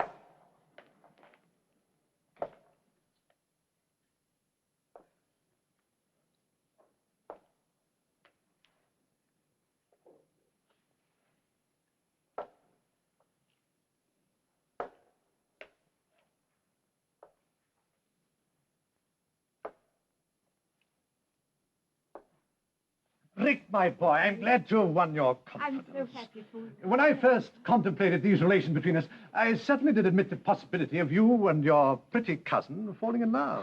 Did you, Cousin Phil? Well, that was so far off, my dear, far off. I never expected the young rogue to jump ahead like this. Well, I never meant to ask yet, sir, but somehow... Well, it was after we'd been to Mr. Van Badger. And I was going away, and, well, it just came out. You aren't angry with us, are you, Cousin? Oh, we know we can't be married yet, but if we could become engaged... Sit down, my dears, and listen to me quietly. You aren't going to forbid it. I have something to say to you. You're both very young. So very young. I could say that you don't know your own mind yet. That's not true. You know so little of the world. I could say that 1,000 things might happen to divert you from each other. Oh, Never. no. Or that this chain of flowers you've taken up so lightly might be very easily broken or become a chain of lead. I wouldn't do that. Such wisdom will come soon enough if it's to come at all. I assume, therefore, that a few years hence, when you are old enough, and Rick is rich enough to marry, you will be in your hearts to one another what you are today. Of course we will How be. could you suppose it otherwise? This I must say. Rick is at the start of his career. To him it lies to make the future for you. Oh, Rick, work hard for her. Trust in nothing but Providence and your own efforts. If you entertain the supposition that any real success in any great things or small is ever won from fortune without diligence and application, leave that idea here. Or leave your cousin Ada here. I will leave it here, sir. And I'll work my way towards Cousin Ada in the hopeful future. I wouldn't make her unhappy, sir. Not even for her love. Well said, Rick. That's very well said. Then for the present she remains here in her home with me. Love her in your active life, no less than in her home when you revisit it, and all will go well. Otherwise, all will go ill. There, that's the end of my preaching. I think you and Ada had better take a walk together. I'll remember every word you said, sir. I promise. And act upon it, Rick. Of course.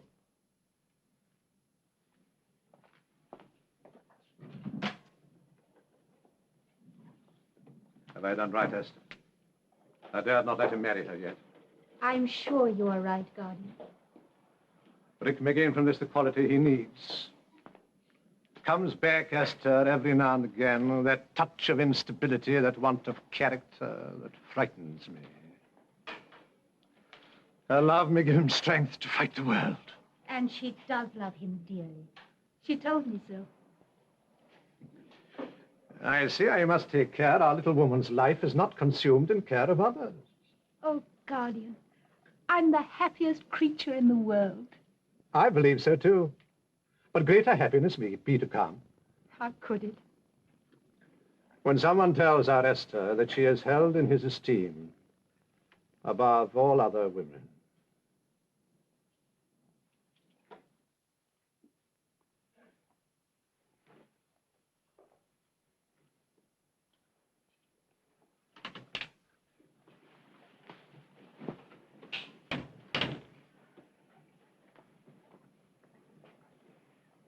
Those things you're putting in, Hortense? Milady's dresses. The ball gown, the dress for the promenade. Take them out. I want none of them. But, milady, on a visit to London... I asked you to pack only my plainest dresses. If you cannot obey me, send Mrs. Rouncewell to me. What kind do you wish, milady? Something of the kind you're wearing yourself. But, milady, you have nothing like this. Then put in something of your own. Don't you hear me? Milady, it's not fitting that you should wear a dress like this. Why not? There would be no difference between us. You are not coming with me, Hortense, so it does not signify. Not coming with you? No. Why do you leave me behind? I go with you everywhere.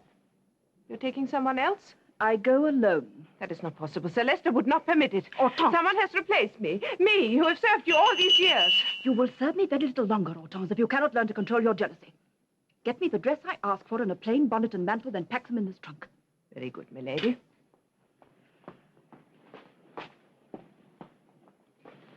Look after Sir Leicester while I'm away, Mrs. Rouncewell. I shall be gone only a few days. Wouldn't you care to wait a few days, milady, until Sir Leicester is well enough to come with you?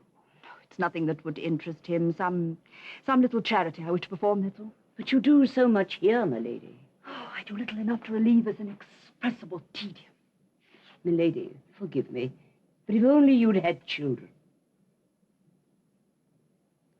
Though they don't always bring happiness, as I know for myself. Mrs. Rouncewell, when I return, I wish to sleep in the other wing. Step on the terrace is beginning to trouble me. Is it so loud, my lady? Yes, very loud. Would this be right, milady? Yes, see that it's packed. Mrs. Rouncewell, I wish the coach at noon. Why do you suppose she's taking a dress like this with her to London? It is not for us to question what the quality choose to do. Do you go with her? No. She goes alone. That is strange to begin with. And then to wear a dress like this. Why should she?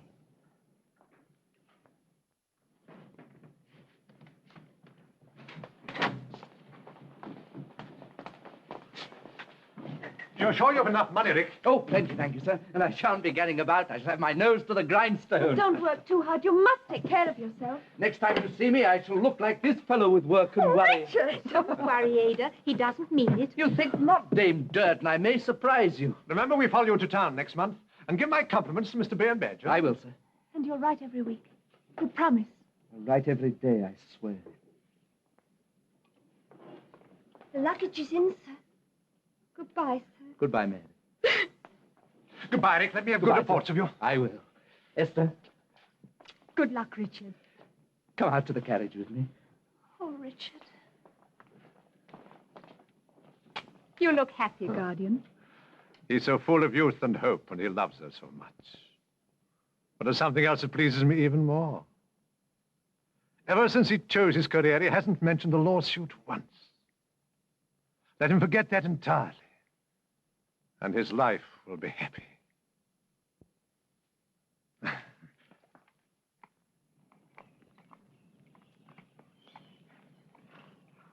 Bye, Richard. Take care of yourself. Goodbye, my dear.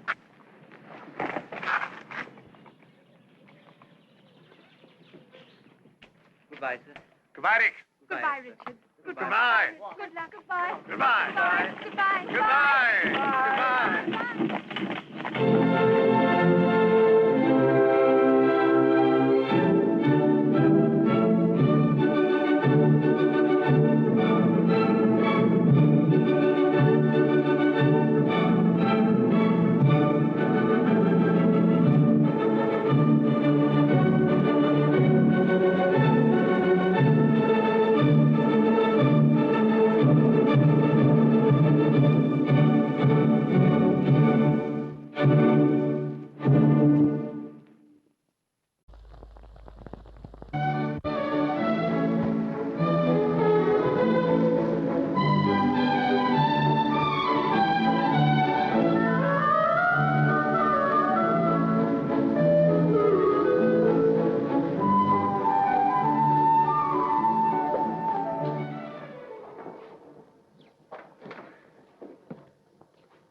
Come in. Oh. Do I disturb you, Mr. Costello? Oh, no, sir, not at all. I was just resting after this morning's grind. Fatiguing stuff, you know, this medical business. You've been studying. Excellent, excellent. Have you completed the treatise I sent you? Well, not exactly completed. I've started it. I've got that far. Not very far, would you say, Mr. Costello? Well, no, sir, it isn't. But you know, sir, I feel certain I'd do better if I started on the practical side. All this theoretical stuff is so dull. If you could take me around among your patients, I feel certain I could pick it all up in no time. I'm afraid that's out of the question, Mr. Carstone. Hard though it is, a certain amount of grind, as you call it, is necessary during the early stages of becoming a doctor. I should be lacking in my duty to your guardian, Mr. Jarndyce, if I permitted you to neglect it. Well, that reminds me, sir. My guardian's in town for a few weeks. You won't object, I suppose, if I take an hour or so off to visit him? Not at all, Mr. Carstone.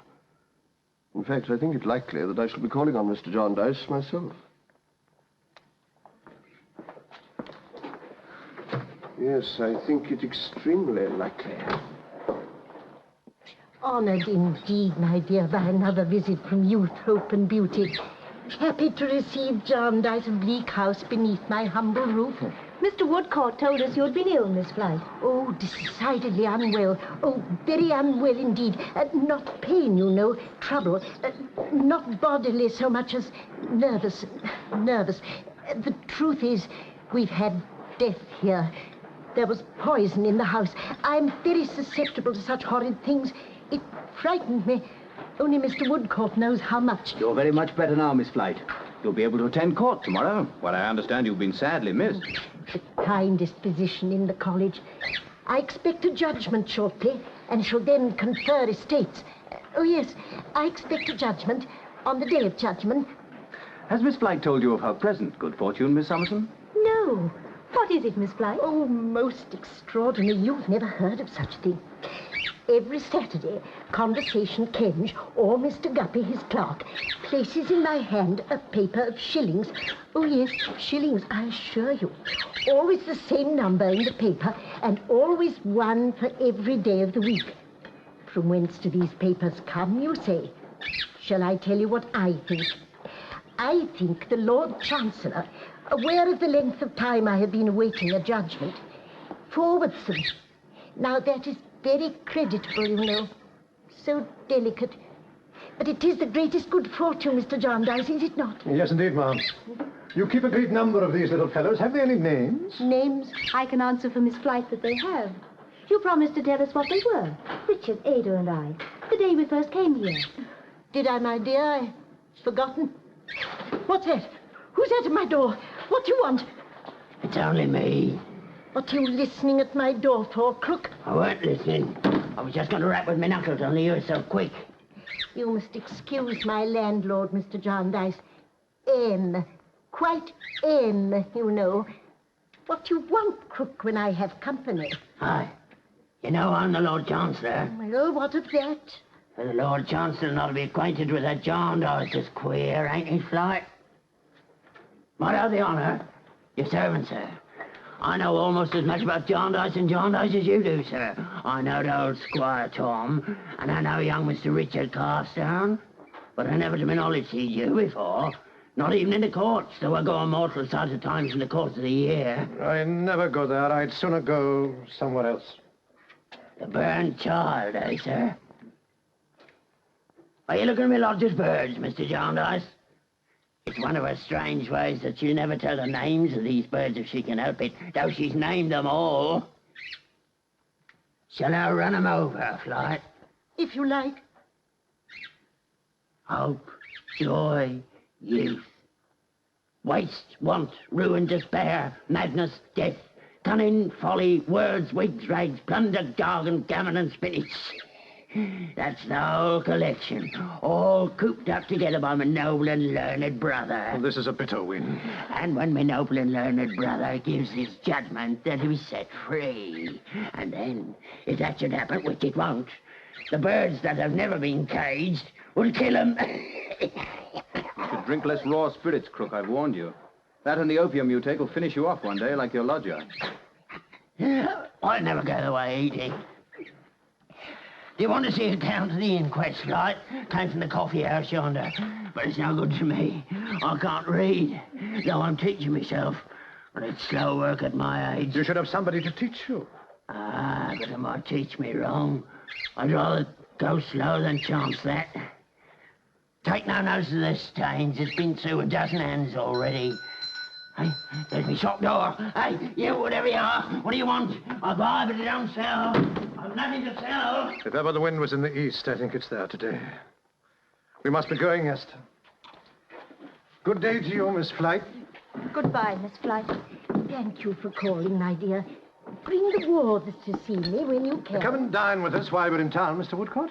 Thank you, Mr. Jarndyce. I should like to. I'll walk along with you now, if I may. By all means. Youth and hope and beauty, and not in Jarndyce.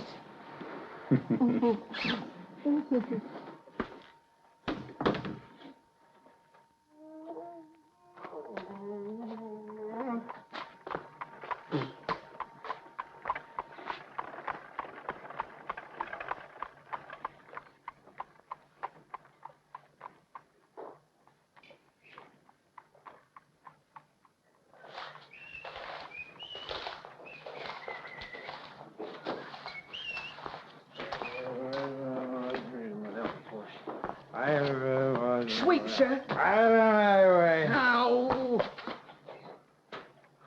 Are you crossing, lady? Shall I sweep a path for you? No. Come over here, into this doorway. I want to speak to you. Are you the boy I've read about in the papers? I don't know nothing about no papers. I don't know nothing about nothing at all. Did you give evidence at an inquest lately? Oh, when I was took with the beadle, you mean? Yes, I suppose so. Did it say the boy's name at the inquest was Joe? Yes. Are you Joe? Yeah, that's me. You mean about the man who was found dead? Yes. Shh. Speak in a whisper. Tell me, did he look, when he was living, did he look so very ill and poor? Oh, didn't he just? Did he look like, not like you? Oh, not so bad as me. I'm a regular one, I am. You didn't know him, did you? How dare you ask me if I knew him?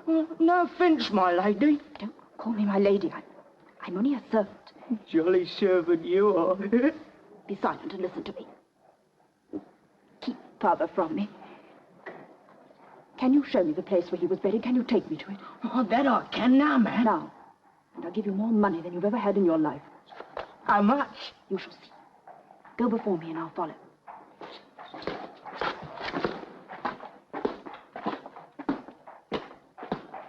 Go on.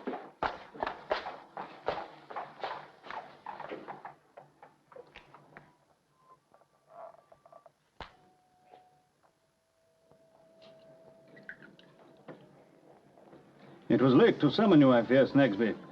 I'm grateful to you for coming. Oh, not at all, Mr. Tulkinghorn. Anything to oblige a good customer. Oh, this is a wonderfully fine wine, sir. It is. It is nearly 50 years old. Bless my soul, is it indeed? Oh, dear me. It might be any age, almost. Well, how can I help you, sir? That boy, Joe, have you seen anything further of him? Since the night, you mean, when we found that man? Yes. Well, I have seen him once or twice, Mr. Tulkinghorn. And since he's lost his friend, well, I've given him ½ a crown now and then. The business can afford it. I hope there was no harm in it. No harm at all. Very good of you, I'm sure. But I have reason to believe that the boy may have inquiries made of him. Oh, indeed, sir. By whom? That is what I want to know. A matter of the law, you understand. When you next see him, Snagsby, I should be obliged if you'd put a question to him. Whether anyone out of the way has spoken to him? Exactly. About the man Nemo, is it, sir? About the man Nemo. Or as we know him now, the man Horden. This is it, man.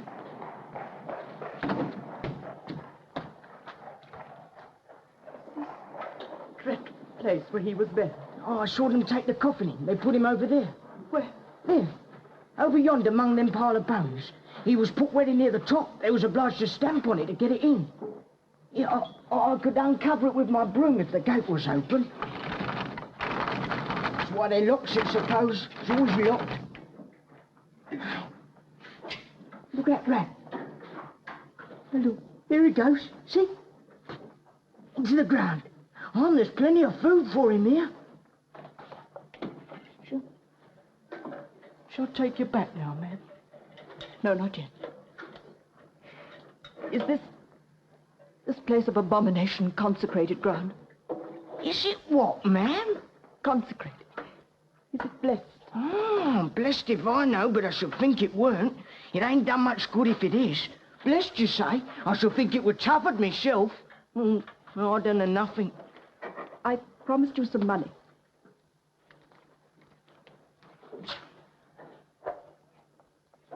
That. This be gold, ma'am. Oh, I ain't never seen gold before. Is it a sovereign, ma'am? Show me the place again, where he was buried. Yeah. Well, where the mound is, 'cause the grave was so shallow.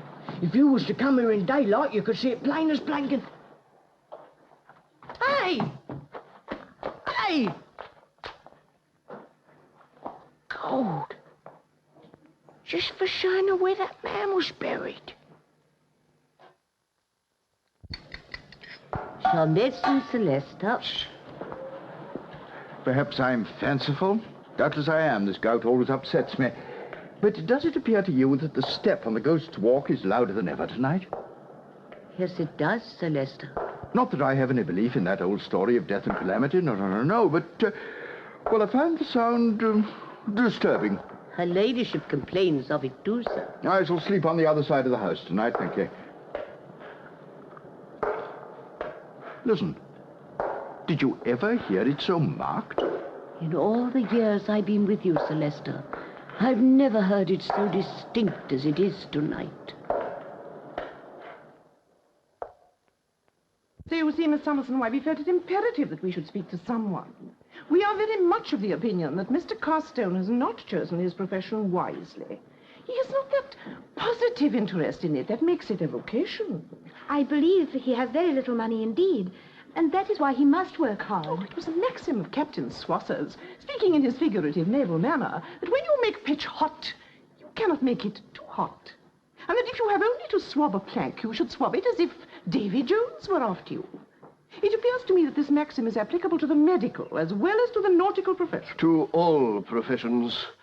It was admirably said by Captain Swosser, beautifully said. People objected to Professor Dingo when we were staying in North Devon after our marriage, that he disfigured some of the houses and other buildings by chipping fragments off those edifices with his little geological hammer.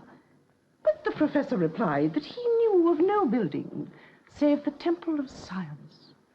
The principle, I think, is the same. Precisely the same, kindly expressed. The professor made the same remark, Miss Summerson, in his last illness, when, his mind wandering, he insisted on keeping his little hammer under the pillow and chipping at the countenances of his attendants. The ruling passion. Yes, but what can Richard do? That seems to be the problem. The profession chosen should be the ruling passion, decidedly the ruling passion. Ah, that will be Mr. Carstone coming now. Shall I call him in? Oh, no, if you please. I would like to speak to my guardian first, and Richard is coming to us tonight. You'll speak to Mr. Jarndyce soon, Miss Summerson. Mrs. Badger and myself are agreed that the decision whether to continue or to stop ought not to be too long delayed. I will speak to my guardian at once. Thank you again for your kindness in sending for me. Thank you. Mr. Jarndyce is a good, kind man, my love. We shall have inflicted pain on him. My love, now that I am the wife of my dear third, I continue to pursue the habit of observing young men that I formed during the lifetime of my first and adapted to new and unexpected purposes during the lifetime of my second. And I am quite convinced that Mr. Carstone, languid in his profession as he undoubtedly is, would have inflicted more pain on Mr. Jarndyce if we had not spoken.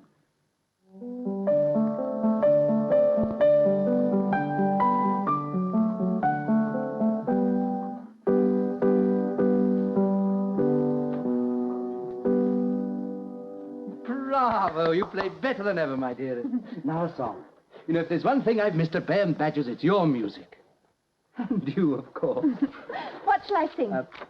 This, very appropriate. It was a lover and his lad. No more music tonight, my dears, I beg of you. Cousin John. I've something to say to you. Won't it do another time, sir?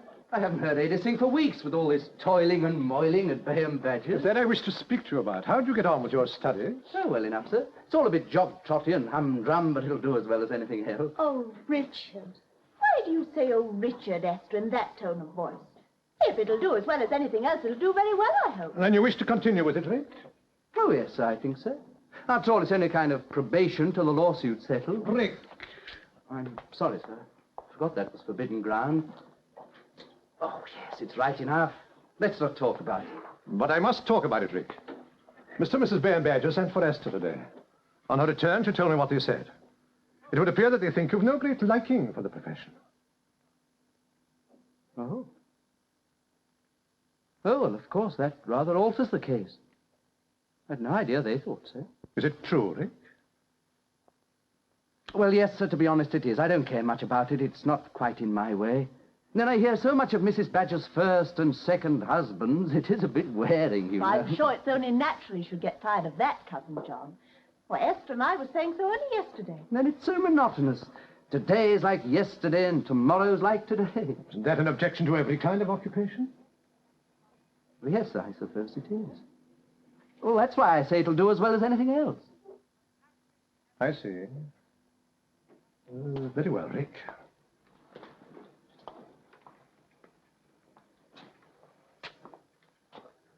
I wouldn't want you to run away with the idea that I don't work at it, sir. I do. I'm always reminding myself of what you said about working my way to Cousin Ada in a hopeful future. Richard. And sometimes I get quite angry with myself for meaning to be so in earnest and somehow not being so. I don't know how it is. I do love Cousin Ada, sir, with all my heart. But I don't settle down to constancy in other things. It's such uphill work. Takes such a time. Mightn't that be because you don't like what you've chosen? Might be, Esther. On the other hand, it may be because I may never want it. Yes. Oh, I'm upsetting you, Cousin John, and I'm sorry. Look, will you let me think about it for a little while and speak to you again? Yes, do that, Rick. And if you wish to make a change, don't hesitate to come and tell me. There's still time for you to choose afresh and no harm done. Now go and have your music, my children, and don't let the thought of this make you unhappy.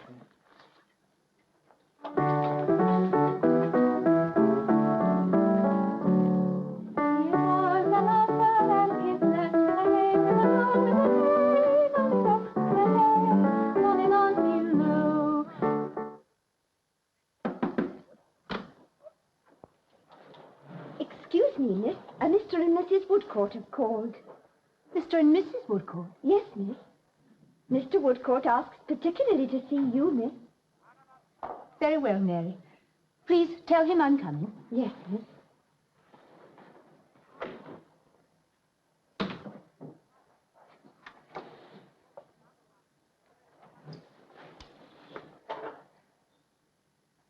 Mrs. Woodcourt? Thank you, Mr. Jarndyce. Just one lump, please. As I was saying, Mr. Jarndyce, I can't tell you the number of times I've begged Alan to give up that wretched practice near the Inns of Court. Haven't I told you Alan could bring you neither money nor credit? You have, Mother, repeatedly. I would take leave to suggest, Mrs. Woodcourt, though the practice may have its shortcomings with regard to money, no one can be held in greater esteem than Mr. Woodcourt is among the many people he has helped and tended. That may be so, Mr. Jarndyce, but what is the use of esteem to a young man when he makes barely sufficient to provide himself with the necessities of life? It wasn't until I... Good morning, Miss Summerson. Good morning, Mr. Woodcourt. I brought my mother to meet you and Mr. Jarndyce, Miss Summerson. May I introduce Miss Summerson to you, Mother? Miss who, dear? Miss Summerson, Mother. You must remember I've often spoken of her. Have you, my love? I can't say I recall it. How do you do, my dear? How do you do, Mrs. Woodcourt? Miss Summerson, did you say, Alan? Not Miss Jarndyce. Miss Summerson is my ward, Mrs. Woodcourt. Oh, I see. No family, Miss Summerson? No, Mrs. Woodcourt. Mr. Woodcourt has come upon a sad errand, Esther. He is saying goodbye to us. Goodbye? You're leaving London? I'm leaving England, Miss Summerson, almost immediately.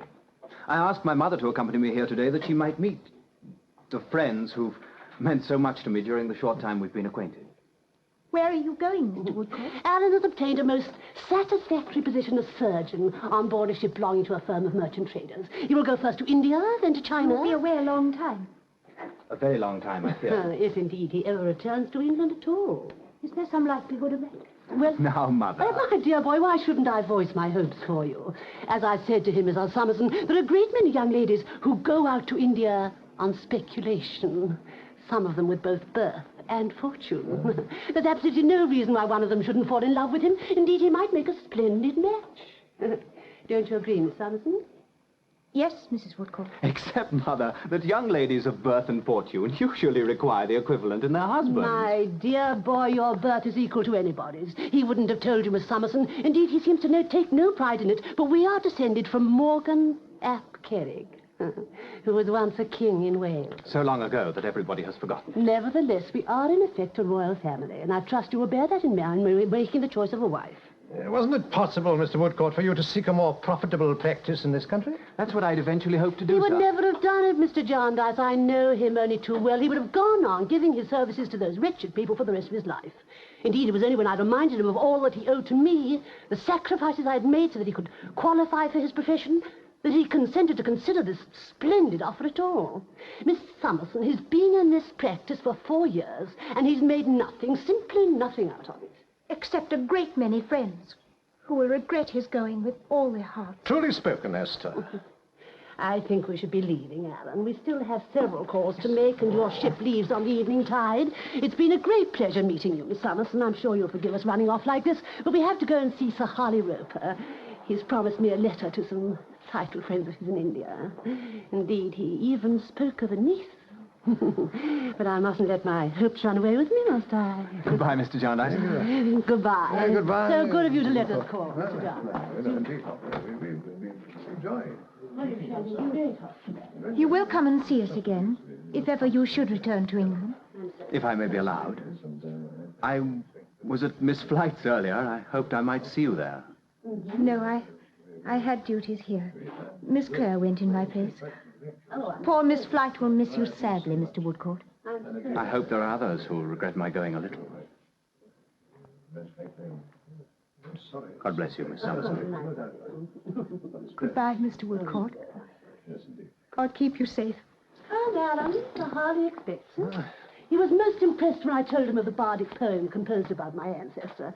He quite agreed that with my son's choice of a wife, birth must be the first consideration. Yes, indeed.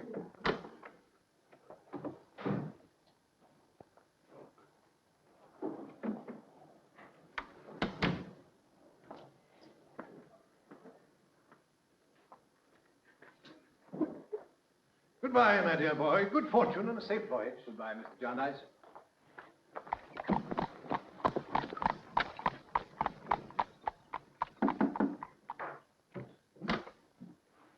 Hester, may I come in? Yes, of course, Ada, come in.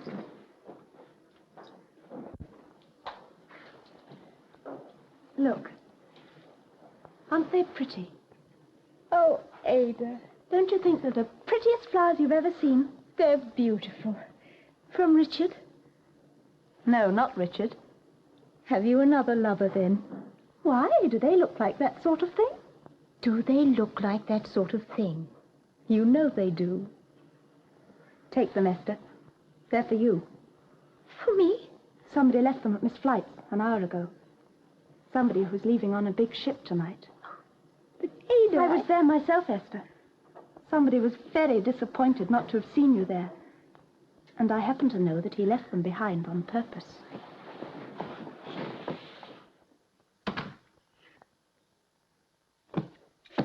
You know, it really is the oddest thing, sir, that I never thought of it before. But it wasn't until this morning when I was grinding away at my studies that it really dawned on me. Are you set on this, Rick, or is it only another fancy? Oh, no, I'm really set on this, sir. And there's another advantage in my going into law. If I went into Kenji's office, I should have my eye on the lawsuit all the time and be able to study it. As you studied medicine, Rick? Oh, well, that's not very fair, sir. After all, I admit from the first my heart wasn't really in that.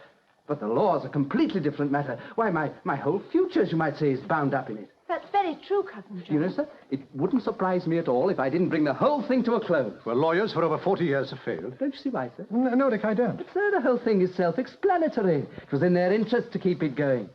You know, I wouldn't mind wagering that some of them have made huge fortunes out of Jarndyce and Jarndyce while managing to swallow up ours. Now, Rick, assure me first of one thing. Are you content to make the law your career, whatever the outcome of the case may be? Of course he is, Cousin. I'm sorry, my love, but before I give my consent, I must be assured of Richard's steadiness. Oh, I'm as steady as you are, really, cousin. I just made a mistake, that's all. I won't make any more. I'll make such a lawyer as is not often seen, sir. You mark my words. Very well, Rick. We'll see Mr. Kenge in the morning. Oh, thank you, sir. Oh, by the way, sir, I saw a rather snug little lodging. Just the sort of place where I can grind away and ask a few friends now and then. I'd like you to look at it if you will. We'll do it all tomorrow. Thank you, sir. Wonder what on earth this is. Oh, well.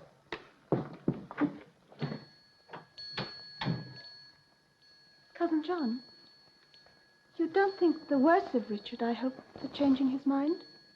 No, my love. I should only think the worse of him if you were ever made unhappy by this means. And even then I should be more disposed to quarrel with myself, for it was I who brought you together. No, no, my dear, this is nothing. He has time before him and the race to run. He'll do well, yes.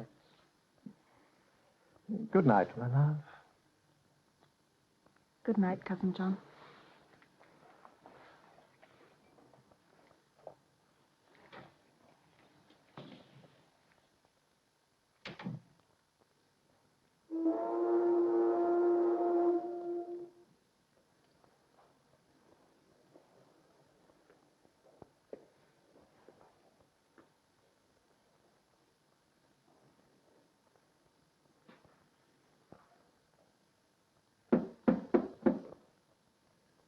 Come in.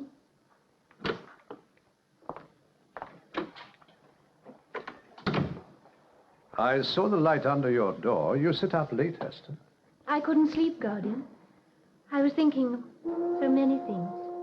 I've been thinking too. May I sit down a minute? Yes, of course. I was thinking after Mrs. Woodcourt's visit today that perhaps it was time you knew the little I know of your history. It's very little indeed, next to nothing, but I think you should hear it. 9 years ago, I received a letter from a lady living in seclusion. It told of a child, an orphan girl, then 12 years old, whom the writer had bred up in secrecy since birth.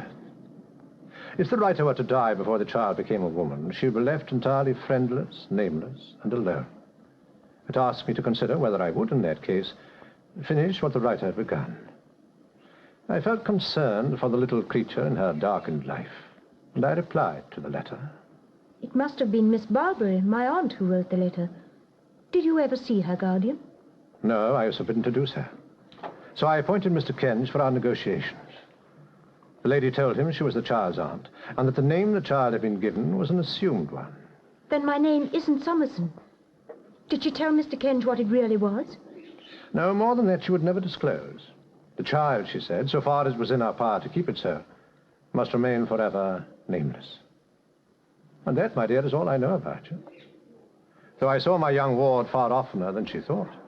And when away from that house of darkness, I always knew that she was beloved, useful, and happy. And now she repays me 20,000-fold, and 20 more to that, every hour of the day. And oftener still, she blesses the Guardian, who is a father to her. Take a fatherly good night, my love, and go to rest. Good night, my dear.